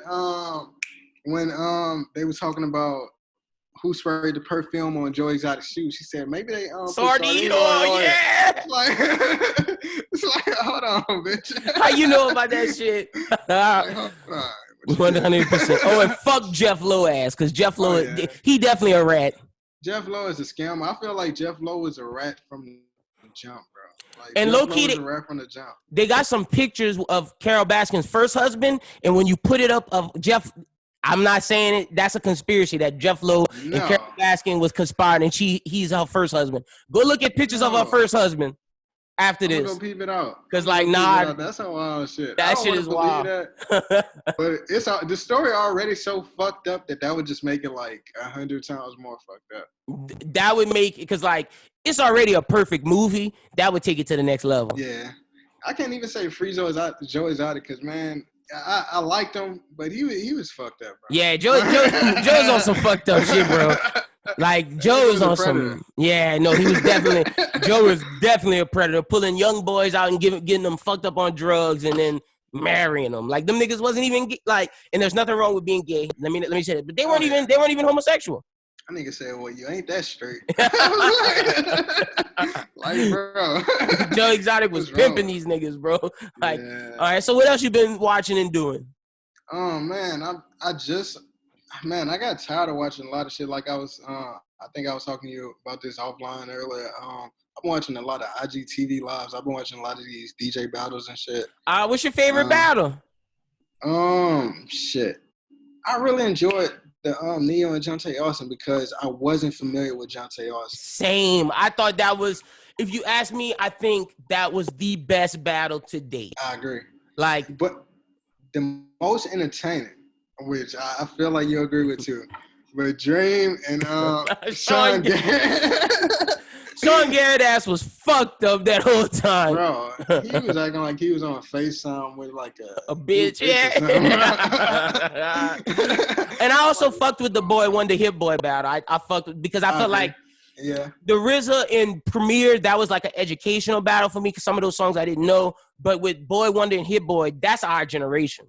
Yeah, I agree. Like and I enjoyed the Boy Wonder and Hit battle. Man, I hated how Manny Fresh. They did Manny dirty. I love Manny, but he shouldn't have went against Scott Storch because you're not just going against Scott. Like, bro, you're going against fucking Dr. Dre. And that's my thing. We talked about this on. We talked about this on the other pod. Like, we scored when we rescored it, and I scored Manny to win because I take off points. You can't play Dr. Dre produced beats. You can. Like, how can you fucking do that? And I think these battles are a popularity of like the songs you like. So obviously to the main public, Scott Storch won, but some of the Manny Fresh songs are hits, man. And I felt the same way with Lil Jon and T-Pain. I'm not gonna give shots a win over buy you a drink. I'm sorry. Yeah. Like Lil Jon would produce a lot of pop songs. But one thing that this battle, it made me realize, like, you need that arena music. You need that diversity. Music. Yeah. You need that performance shit. So when I'm listening to the T-Pain and the Lil Jon battle, I'm like, man, every single one that Lil Jon played, not a single one of those records wouldn't fucking go off in any venue. Yeah, facts. That is like, true. Any venue, from anywhere, all those records would go off. No, that is a great point. I got a question. You want to smoke with anybody? Because I'm trying to set up these battles, man. I'm trying to set up these underground artist battles. You want to smoke with anybody? Because Swagger did one with I forget the producer's name, but Swagger did one? Yeah, Swagger did one. I'm sorry if I'm forgetting your name, but Swagger did one. I'm trying to set up these battles, man. You want to smoke with any of these artists, bro? Man, what cases like what we doing? Like, shit, we could get like artist battles are weird. 10 songs, 10, 15 songs, and we just play them we're not gonna see who win. It's just for the culture, so people could get, if let's say this person got fans and his fans not your fans, and you got fans and his fans not your fans, it could just bring a light to the music. Like I would love to see maybe Jose Xavier versus like Old Spanish or like someone like or Gyra or something like that. I'll kill anybody you put me on. Hell yeah! Hell yeah! This nigga want the smoke. Let's go! I'm sending out. Don't worry, we're gonna set this shit up because I'm gonna hit up a bunch of niggas. We're gonna get it going. Fuck yeah! Let's get it done, bro. Hell yeah! I'm with the shit. Fuck it. I'm with it. I'll do it. We on quarantine. I don't got shit else to do. 100%. Fuck yeah! Well, Jose, thank you so much. This has been hella fun. Tell the people where they can find you on social media, and again, tell them where they can get Might Not Be Alive. You can find me on all social media at Jose Xavier JS or SEXAVIER JS. And you can find Might Not Be Alive on anywhere where you stream music, whether it's Apple Music, Spotify, iTunes. Make sure you go buy it. YouTube, you can, man, everybody make sure you go support this album. I put a lot of time into it. And shit, bro, like, these are always like awkward to me, but yeah, I just want everybody to go out and support the album. 100%, man. Y'all go follow Jose. Like I said, y'all go cop the album. This album gets 100% the Bros Who Think stamp as fire. Yes, sir. It is super, super fire. Y'all go Once do that. Again, 2 for 2. Yeah, bro. Thank you, man. I'm glad you enjoyed it. And you know you're always welcome here. But with that being said, let's finish off the show with the redraft of the 2012 NBA draft and Bros Who Ball. All right, ladies and gentlemen, you know what time it is. It is time for the sports segment I like to call Bros Who Ball. And yes, we're in video. All the brothers are in here. We got Schubert to the left, Julian on the bottom, and diagonally joining us back, Mr. Justin Baptiste. But before I introduce everybody, I want to say thank you to Jose Xavier for coming on the pod. Super dope interview. You guys got to make sure y'all go get that album. Look, I don't like to I don't like to give the Bros of stamp approval to every album, and every artist I bring on this pod I think is phenomenal. Otherwise, I wouldn't bring them on. Now, but there's certain ones where it's like, okay, you made a really good album, and Might Not Be Alive by Jose Xavier is an album you gotta check out. To me, is the best album from any local unsigned artist anywhere of 2020 so far. Might not be alive. Jose Xavier. I don't do this for everybody, man. This album is legit. Y'all make sure y'all go get it. But joining me to the left, Mr. Adam Schubert. Shuby, how you doing, brother? I'm doing okay, man. It's been a day, but I'm ready to talk about some draft. Yeah, you had us a rough day. To the bottom, Mr. Julian Navarre. How you doing, my brother? Oh, I'm doing all right. Getting used to this video thing, having to look at your ugly ass. But it is what it is. Yeah, man, something new. And then back again, Mr. Justin Baptiste. Justin, glad to have you back, brother. And you'll be back as long as we're doing these NBA redrafts or until basketball come back. Yes, sir. Yes, sir. Glad to be back, man. And you're out of Florida, huh? My guy is back home. I feel way more safe here. That's strange. Way more safe here, man. No, because he had all the little high schoolers clowning around. They had all the beach people clowning in Florida. Justin was around the crazies. Hey, shout out to Florida and DM me, but I feel safer here. No, I feel you. I would feel safer at your mama's house as well. Like, I would as well. But real quick, let me ask Adam, Schubert, and Julian. We will be doing an NFL draft recap. We'll be recording it Thursday night. But early thoughts. The draft is tomorrow. Just give people what you think, and I'll start with Julian. Something you expect to see from the draft, or just anything that you think about this upcoming NFL draft. I think everyone has the draft pretty planned out, thinking everyone has an idea where someone's getting drafted to. But I read something that one of the GMs said people shouldn't be expecting anything because this draft is about to be really wild. Oh, so I okay. can't wait to see. I mean, I think Joe Burrow is going to be the number one pick, but other than that, it could be all over the place. That's what I kind of hope for, to be honest. Me too. I want for craziness, so when we recap it, it's going to be a fun conversation. Shuby, give me what you're thinking about the draft. You are the most up-to-date guy. You know what's coming. Let me know what you're thinking. I've been catching up, so I'll be ready for the redraft, but give me your thoughts. Oh, well, we know what's happening first, but everything after that is complete mystery. Maybe the Redskins get Chase Young at 2. That's so what I was maybe about to say. the first 2 picks are probably set in stone, but everything else is a complete mystery. The Dolphins are changing their mind every second. That's the team I'm the most interested in because they have the potential to get 3 franchise players in this draft because they have 3 first-round picks. I have a question for you. Raiders, are they going Tua, or is Tua going to fall in this draft? What do you expect being well, if he goes to the Raiders, then that's a fall. I mean, anything after 3 is a fall for Tua because that's where people are slating him to be at. So. Honestly, he was supposed to be 1 if we look pre-injury. Sure, but I mean, Justin Herbert was supposed to be 1 a year ago. Yeah, that's true as well. No, he was, Julian. Look, I'm not going to let you do that. The Bill Polians, the Mel Kiper Jr.'s of the world were saying Justin Herbert was the one, but Bill Polian did not think, what's his name, Lamar Jackson was going to be a baller either. So, but we're going to get everything straight, ready to go. Final questions about the draft. Who is the first wide receiver taken? Probably Judy. You think Judy? Name recognition, yeah. No, 100%. So, all right, word. Well, let's get to this in an NBA redraft. Oh, one more thing, NFL. Start with Schubert. How do you feel about the Rob Gronkowski move to Tampa? I was honestly surprised because he had just made his WWE debut like a month ago. So I thought that was his new career path. But I guess maybe Bill Belichick was the unraveling of the New England Patriots dynasty, it seems like. Because was he like, oh, I don't want to play for the Patriots, but I'll go play for the Tampa Bay Bucks? I mean, that's kind of it's crazy, man. Like, I am kind of shocked. I thought that was just like, well, no, if they trade him, he has to play. This is wild. Is Julian Edelman going to end up on the Bucks too? Like, what is next? Julian, how do you feel about Harvey this? Came out of retirement. Because of the weed stuff. Bill Belichick has 6 championships and he's a football mastermind. People are saying that he only let Gronk go for a 4th-round pick. Who wants to sit here and doubt Bill Belichick? Oh, not me. Not I. Me. So that's all I got to say about that. As far as the 4th-round pick that people were concerned about, Gronk in 2018, he didn't play much until the playoffs.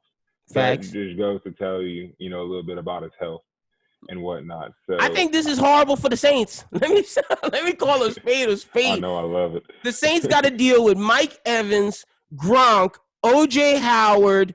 Is Deshaun Jackson still on that team? No. He's back on the Eagles. Who's the other wide receiver? Don't they have Godwin? Godwin, the speedster. So I mean, if Two Tom tight ends behind Gronk. That's what I'm saying. OJ Howard, if Tom Brady can spread the ball, I don't want to hear shit from y'all next season about, Tom Brady don't have weapons. Tom Brady don't have this. Tom Brady has 4 of the best weapons in the NFL, barring that Gronk is the same. Because I'm like Schubert. I'm kind of shocked. I got to see him do it on the field because I thought he was going to be a wrestler, and I was ready for his WWE career. But we shall see how that goes, and we'll talk more NFL next week, as well as be sure on the lookout. The redraft will be out Friday. We're going to do that Thursday night. I mean, not the redraft, the NFL draft recap. We're going to do that Thursday night. All right, let's get into it. Justin is in the drafting. We did the first 2 drafts without him. Justin's drafting from now on. He is picking next week's draft. So with that being said, he has the 2nd pick this week. Schubert has the 1st pick. I have the 3rd. And Julian has the 4th pick. On the board, on the clock, is Adam Schubert, the GM for the New Orleans they're the Pelicans. I think this might have been their last year's Hornets, but the New Orleans Pelicans are on the clock. Schubert, who are you taking in this draft? At the time, the Pelicans really didn't have anybody on their team, so literally anyone would help. But it's one of those things where we were talking off air before about Hakeem Olajuwon being the number 1 pick in the Jordan draft, and you have to understand that that's the right choice. And for here, even in 2012, for the right choice for the Pelicans would be to take AD. So I'm not mad at the pick. Stick with AD. Let's discuss. Wow. Let's discuss this. Julian, Wow. You would have took Anthony Davis. Justin would have took Anthony Davis. No. I'm just appalled. You wouldn't have? I'm not taking Anthony Davis. You would? Okay, wait. Why? Who would you have taken? Let's talk about this because I think me and you are on the same page. I'm taking Damian Lillard. That's what I would have did and let me explain. I'm going for But Damian Lillard hasn't proved that he could lead a team anywhere either. 100%. But Damian Lillard has loyalty. I think they could have built something around Damian Lillard. Damian Lillard has shown in the playoffs he can be clutch. Anthony Davis does not show a clutch factor. He's constantly injured. And Damian Lillard has injury-free history. I'm with Julian. I'm with Justin on this. I like Logo Lillard. Now, if someone would have said Bradley Beal, I'd have argued, come on, fam. Bradley Beal ain't lead no team nowhere. Dame has made the playoffs. Dame just doesn't have the right team around him. And I think Dame with a little Zion Williamson might be looking fire, but I don't know. I don't think they would have got Zion. Yeah, they wouldn't have had Zion. But I'm trying to think. Wait, didn't the Pelicans 4-0 them in the playoffs? They did, but think about Dame Lillard. Dame Lillard. Wait, didn't Drew lock him up? And having lockdown Drew, having lock up Drew, having Dame Lillard, that's a good two set. I just think the Pels. Nope. Like Schubert said, Damian Lillard done lately though, man. Like Schubert said, the Hakeem Olajuwon thing, we saw that in the Jordan draft. You had to take him. You have to take Anthony Davis. But if I'm the GM in a time machine, going back, I might take Lillard if I could travel back in time. Who's to say Lillard would stay in New Orleans? Because people keep forgetting. Still to this day, it hasn't been proven. All because they got David Griffin and Zion. Everyone thinks New Orleans is a model franchise now. New Orleans has always been a terrible franchise. That's not true. They almost made the finals with Chris Paul and David West. They can't keep talent. Baron Davis left. Chris Paul left. Anthony Davis left. Chris Paul got traded. He was going to leave anyway. They had football people running basketball operations now that's true. Until last year. That's not a model franchise. Anyone wants to get away from dysfunction. One thing about Portland, they're not the best team due to location. They don't have dysfunction the way New Orleans has. New Orleans had one good year. All because they got Zion, the number 1 pick, and they got David Griffin. Well, now who's to say he's such a great GM yet? We don't know. Look, everything that was happening this year is proven to be good. Coach. They've never had a really good coach, in my opinion. I never thought Monty was much. Other people did. I never thought he was much. Like Monty Williams. So, I see why. He's a cool dude and whatnot. But, there was a reason they let him go. I think that was that was a mistake. But, Justin, you wanted to say something about this. Why would you have taken Damian Lillard? Well, I'm going off of, from what he's done. I'm not going off from like that moment drafting. No, we're going from what we know now. Yeah, 100%. What we know now. Oh yeah, I mean, like Damian Lillard is a gamer, man. I mean, the reason why he hasn't gone too far in the playoffs because of who he's had to play against and with. He had to play the war. No, exactly. I mean, he hasn't. His team is good, but I think Drew Holiday is an upgrade from C.J. McCollum. I think what? Drew Holiday is not nearly as efficient on scoring as C.J. McCollum. C.J. McCollum last year in the playoffs came to play. Yeah. Drew Holiday is not – he couldn't be as consistent as C.J. McCollum on his best 2 weeks. Bro, you are out. You are just a Drew Holiday. On offense, I'm talking about an overall player. I'm talking about overall player. No, CJ doesn't play defense. Dude, defense doesn't only look. This isn't the old days. When it comes to the playoffs, defense is important. But in the regular season, defense is a non-factor. We all know this. Like it's just common sense. In the playoffs, CJ McCollum has not shown good playoff defense. But he showed like 40 points. I'm giving you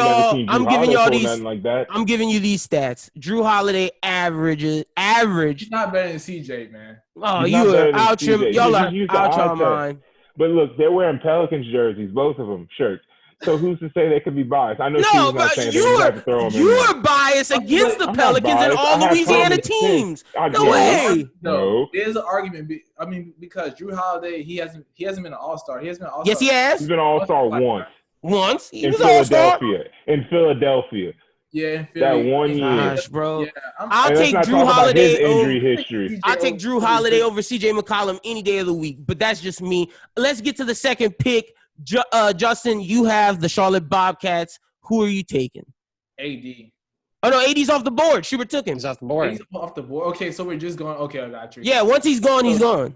Oh, so second, I'm taking Lillard. Okay, Damian Lillard. That's a solid pick. Yeah. I am mad at that. That could – but wait, let me see. At the time, do they have Kemba Walker? Charlotte Hornets. All right, I'm going to ask you if you want to rethink this 2012 roster. Because I think did have Kemba. They do. They do. So 2011. I'm going to give you a chance to redo it because they got Kemba. Bradley Beal then too. All right, Bradley Beal is off the board. That's a solid pick. Solid team, yeah. Yeah, that makes Charlotte a playoff team and gonna give LeBron and them some trouble in the East with Brad Beal, Kemba Walker. They got Nicholas Batum. That team had a lot of veterans at the time, and they were a very good team. So with Washington, all right, this is tough because Washington has John Wall. This is tough on me. All right, I got to do what is I think John Wall has never had, and I think he functions best with. At 3, I'm going Andre Drummond. I think Andre Drummond and John Wall doing pick and roll, him being a defensive lockdown. Andre Drummond averages a double-double, gets between 15 to 20 points to 20 rebounds. I think him and John Wall are going to be a good force for Washington. Man. I mean, look. That team on name recognition, you got John Wall at the time. Sean Livingston was his backup. You have Jordan Crawford at the 2, Trevor Ariza. Trevor Booker would have been the 4 starting probably. And then Drummond, that's a solid squad. They just need shooting.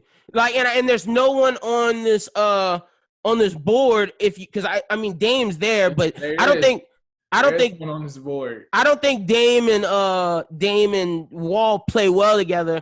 And if you don't take Dame, then it's like, all right, gotta go Andre Drummond because there's no one else. I think there's a pick later for Washington.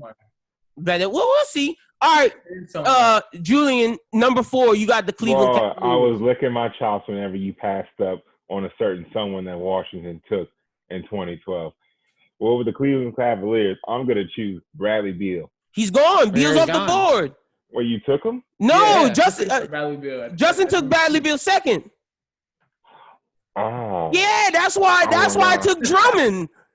I thought the Cavs got Kyrie. And the Cavs have Kyrie. You don't need Dame. Who you going to? Nah. Let's talk. Nah.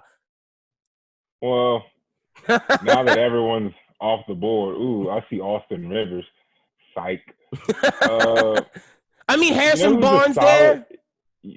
That's exactly what I was about to say. I'm gonna go with Harrison Barnes. All right, I think he could. I mean, the finals run that he had with Golden State, he did more than Kevin Love did with the Cavaliers going over there. Hell, if they would have had Harrison Barnes, I don't even think they would have needed to get Kevin Love. That's not a They bad could have pick. kept Andrew Wiggins. That's not a bad pick for you. There is someone on the board, but I know you don't like this person. That's why I didn't suggest them to you. So Draymond, it just, no, Chris Middleton. Yeah, I like him. yeah, I don't like him. He disappears in the playoffs. I know you don't like. All right, well, Schubert, it's on you with the Kings at number 5. Yeah, the Kings, it's difficult because they do have players that I guess are all right, but nobody that's better than Damian Lillard. So Yeah. might as well just take him at number 5. You got it. Ooh, and that's great for the Kings.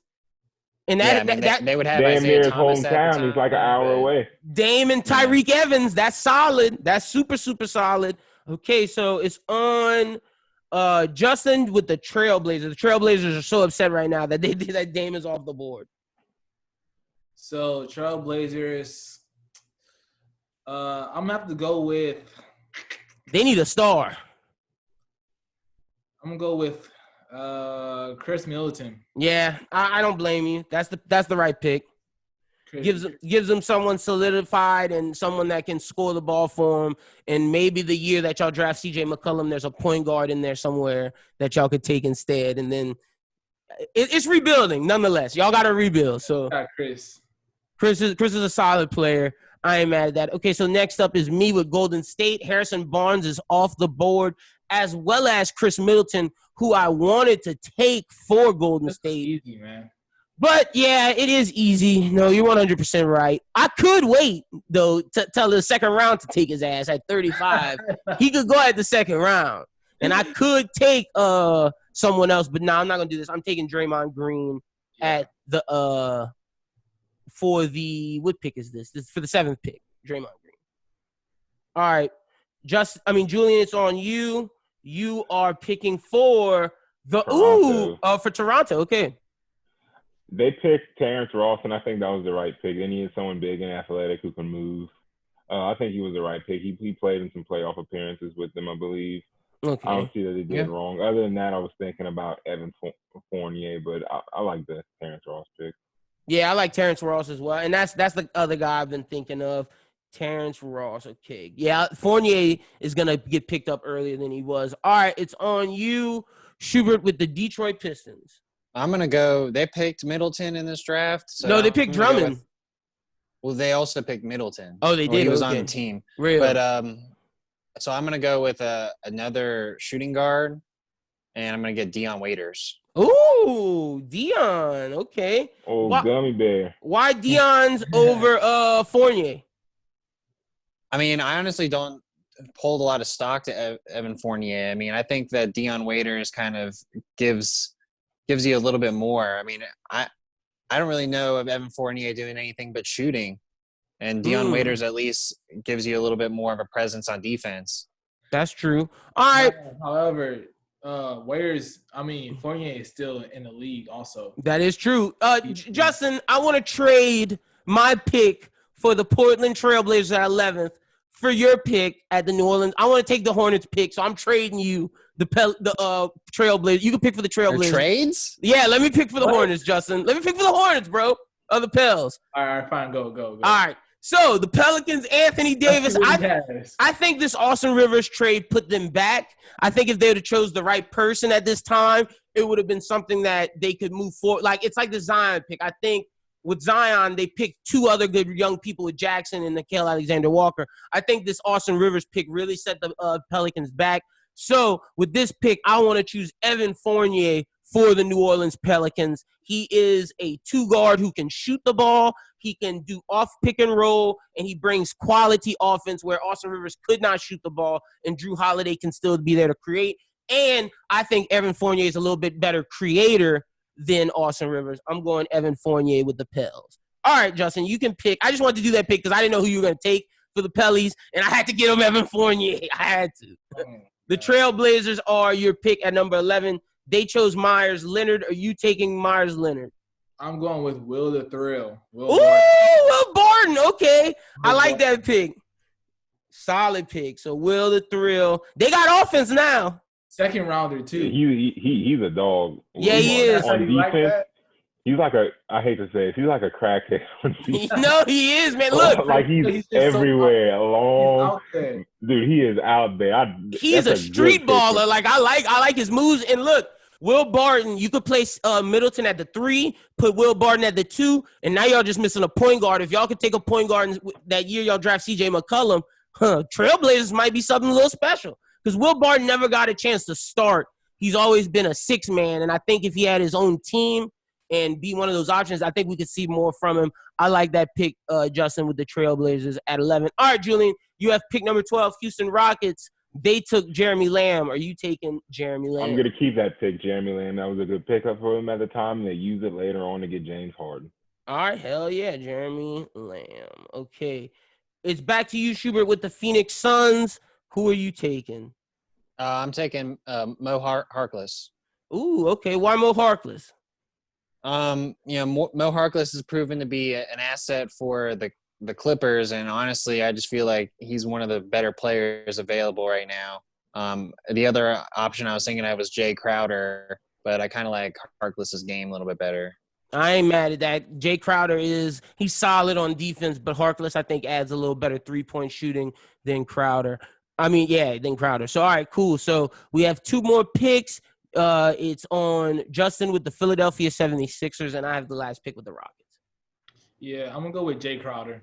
All right, solid. Jay Crowder, Houston Rockets, add someone good for that team. And if they keep him when they keep him with James Harden, he could be something special for them. Kind of shoot, too. Got a little jumper. Exactly. He can knock down buckets. All right, so with my pick, I have the final pick, which is with the Houston. No. Justin chose that for the 76ers. I have the Houston Rockets. Justin chose Jay Crowder for the 76ers. Okay, so I got Houston Rockets from New York. So they took Royce White at the time. Man, it's kind of slim pickings right now. And I don't want to take Festus Ezeli. Oh, geez. All right, yeah, I know who I'm going to take. Okay, I'm taking Thomas Satoransky. You may know him from Washington. He's a solid role player. He can knock down shots. He can create. All these people. Over who? You pick Mike Scott. Mike Scott. Bro, you have Austin Rivers, Jonathan Simmons, Miles Leonard, Kent Bazemore. I'm going Thomas Satoransky. I like Thomas Satoransky. I don't even know who that is, and I love basketball. From Washington, you don't know Thomas Satoransky? And that's a name I remember. Bro, Thomas Satoransky, when John Wall sat down, it was him and Bradley Beal. He's very solid. He is. He's a very solid player. He can create on his own. He can shoot. And I think he's just been in the John Wall shadow and hasn't had his own team. And I think he's good enough. I'm taking Thomas Satoransky with the last pick for Houston. Shit. Let's go. All right, word. Solid draft. Let me run through it real quick to give the final picks of what we got. So number 1, Anthony Davis went to NOLA.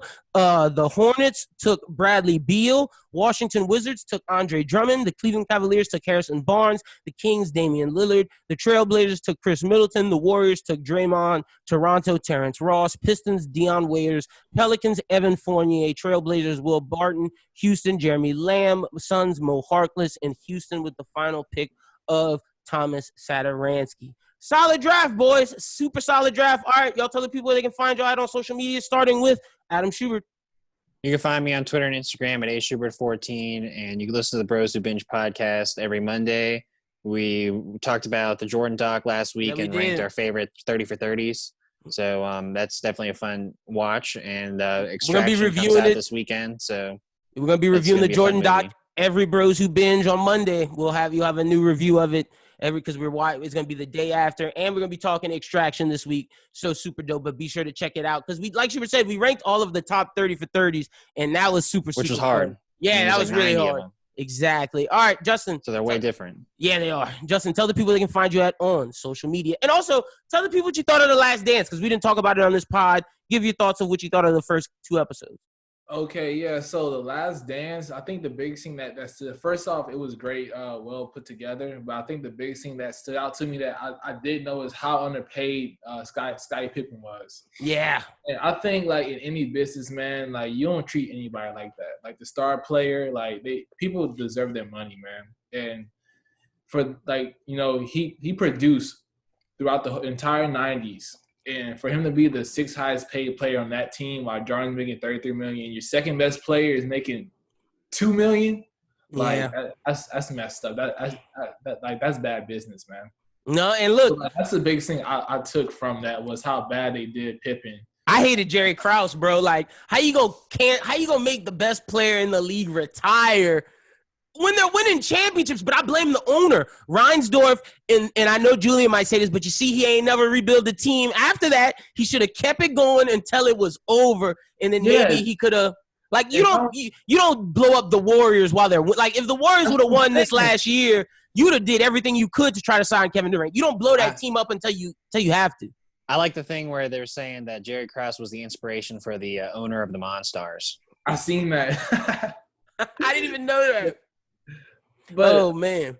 Also, like him, like, you know, telling Phil Jackson it's his last year. Like they just won 2 in a row, man. But I blame the owner. Like, at some point, you own this team. You got to put your foot down. Like, this man just can't come in here and just say, oh, bye, Phil, bye, Pippen, Michael, you got to do it or we rebuild. Like, you don't tell the best player on the planet ever, we got to rebuild. The owner is absolutely stupid because even if you bring him back and you lose, you make $1 billion. Like, what the fuck are you doing?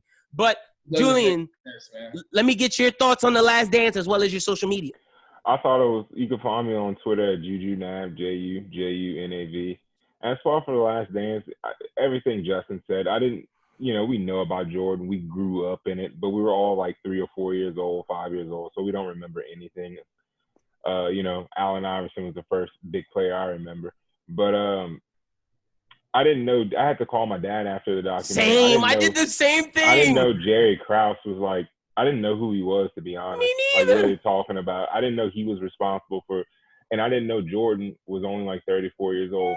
Because I talked to my dad, and he was like, they had another championship in them. No one to say they would have won in '99 because they would have played the Spurs, and that Spurs team was really loaded. And by then, Jordan would have been a 7 championship.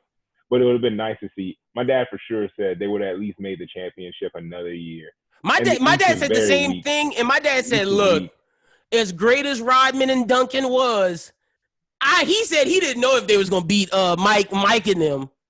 I don't know. Duncan was, I mean, it was the emergence. David 100%. Was in his prime and stuff like that. If there was a team to beat him, it would have been that, in my opinion. And that's what my dad said. He was like, the thing is, do they re-sign Rodman or do they get another center? Because he said he didn't think Rodman could have checked David Robinson at that point because Rodman was like late 30s and he was pretty much done. But he said if they'd have kept Pippen. Would the Bulls have kept him, though? Would the Bulls have kept him? But they were all on their last leg, though. Like, I mean, Pippen went to the Blazers the next year. In '99, where they went. No, he went to Houston. Conference. He went to Houston first. Then he went to the Blazers. I'm pretty sure. Yeah, well, I mean, they had a lot of miles on them, kind of like the Warriors. I think they would eventually broke down and whatnot. But you just can't get rid of them. We won't know. But hey, it's better that they left on that note, winning, rather than going 6 or 7, losing one or something like that. So facts. It happens. There's no reason why Jordan is so untouched. Yeah, this is why. If you would have lost that one. It might be different. Yeah, it could be a different argument. I don't really like to compare. Like, people want to compare them all and stuff like that. People forget. They want to compare. They're comparing individual players. It takes a legit team. Yeah, and that's the thing. Like, I realized this from watching this. The Celtics had a big 3. The Lakers had a big 4 with Magic. Mike had a big 3 because Pippen and Rodman is a big 3. They played together well. LeBron's never had a good team, I could say, until – you got to Miami, and I like the Cavs team like that. That Cavs with Kyrie and Love, that's a solid. That's a 3. Dude, Love was like inexistent. And the Heat, the Heat's a big 3 as well. The Heat when he had Allen and Ray Allen was a baller. He made a shot. He made shots and stuff like that. But I'm talking like a full around. Because Dwayne Wade was like off and on injured the whole time. Like after the he saved some of those series. He did. But after the 2010 finals, that was it. We're gonna talk more about this next week because I got to get my arguments and stats for you, Julian. Because D-Wade did D-Wade did a lot of good stuff. But we're gonna keep watching. LeBron hate. Yes, LeBron hate. We're gonna keep Justin, watching you this. You better come back me up on this. He'll be back next week. You know me. But we're gonna get y'all thoughts on The Last Dance as well. We're gonna keep me and Schubert are doing the review after, but we'll get y'all thoughts as well next week. I'm excited. Justin's going to give the draft to me at some point before next week, and I will announce it in the middle of the week. But for Adam Schubert, for Justin Baptiste, for Julian Navarre, for Brooqlyn, for Doom, and for Jose Xavier, my name is Lynden Burton. You guys, thank you for tuning into this episode. Jam-packed. It was super, super dope. Glad to have all the boys on camera. We're lit. We're live. Y'all make sure y'all follow Bros Who Think at Bros Who Think, and be sure to check out for all the content because we will be doing more content like this coming soon to supplement. But until then, enjoy your weekend. We'll talk to you on Thursday. Peace.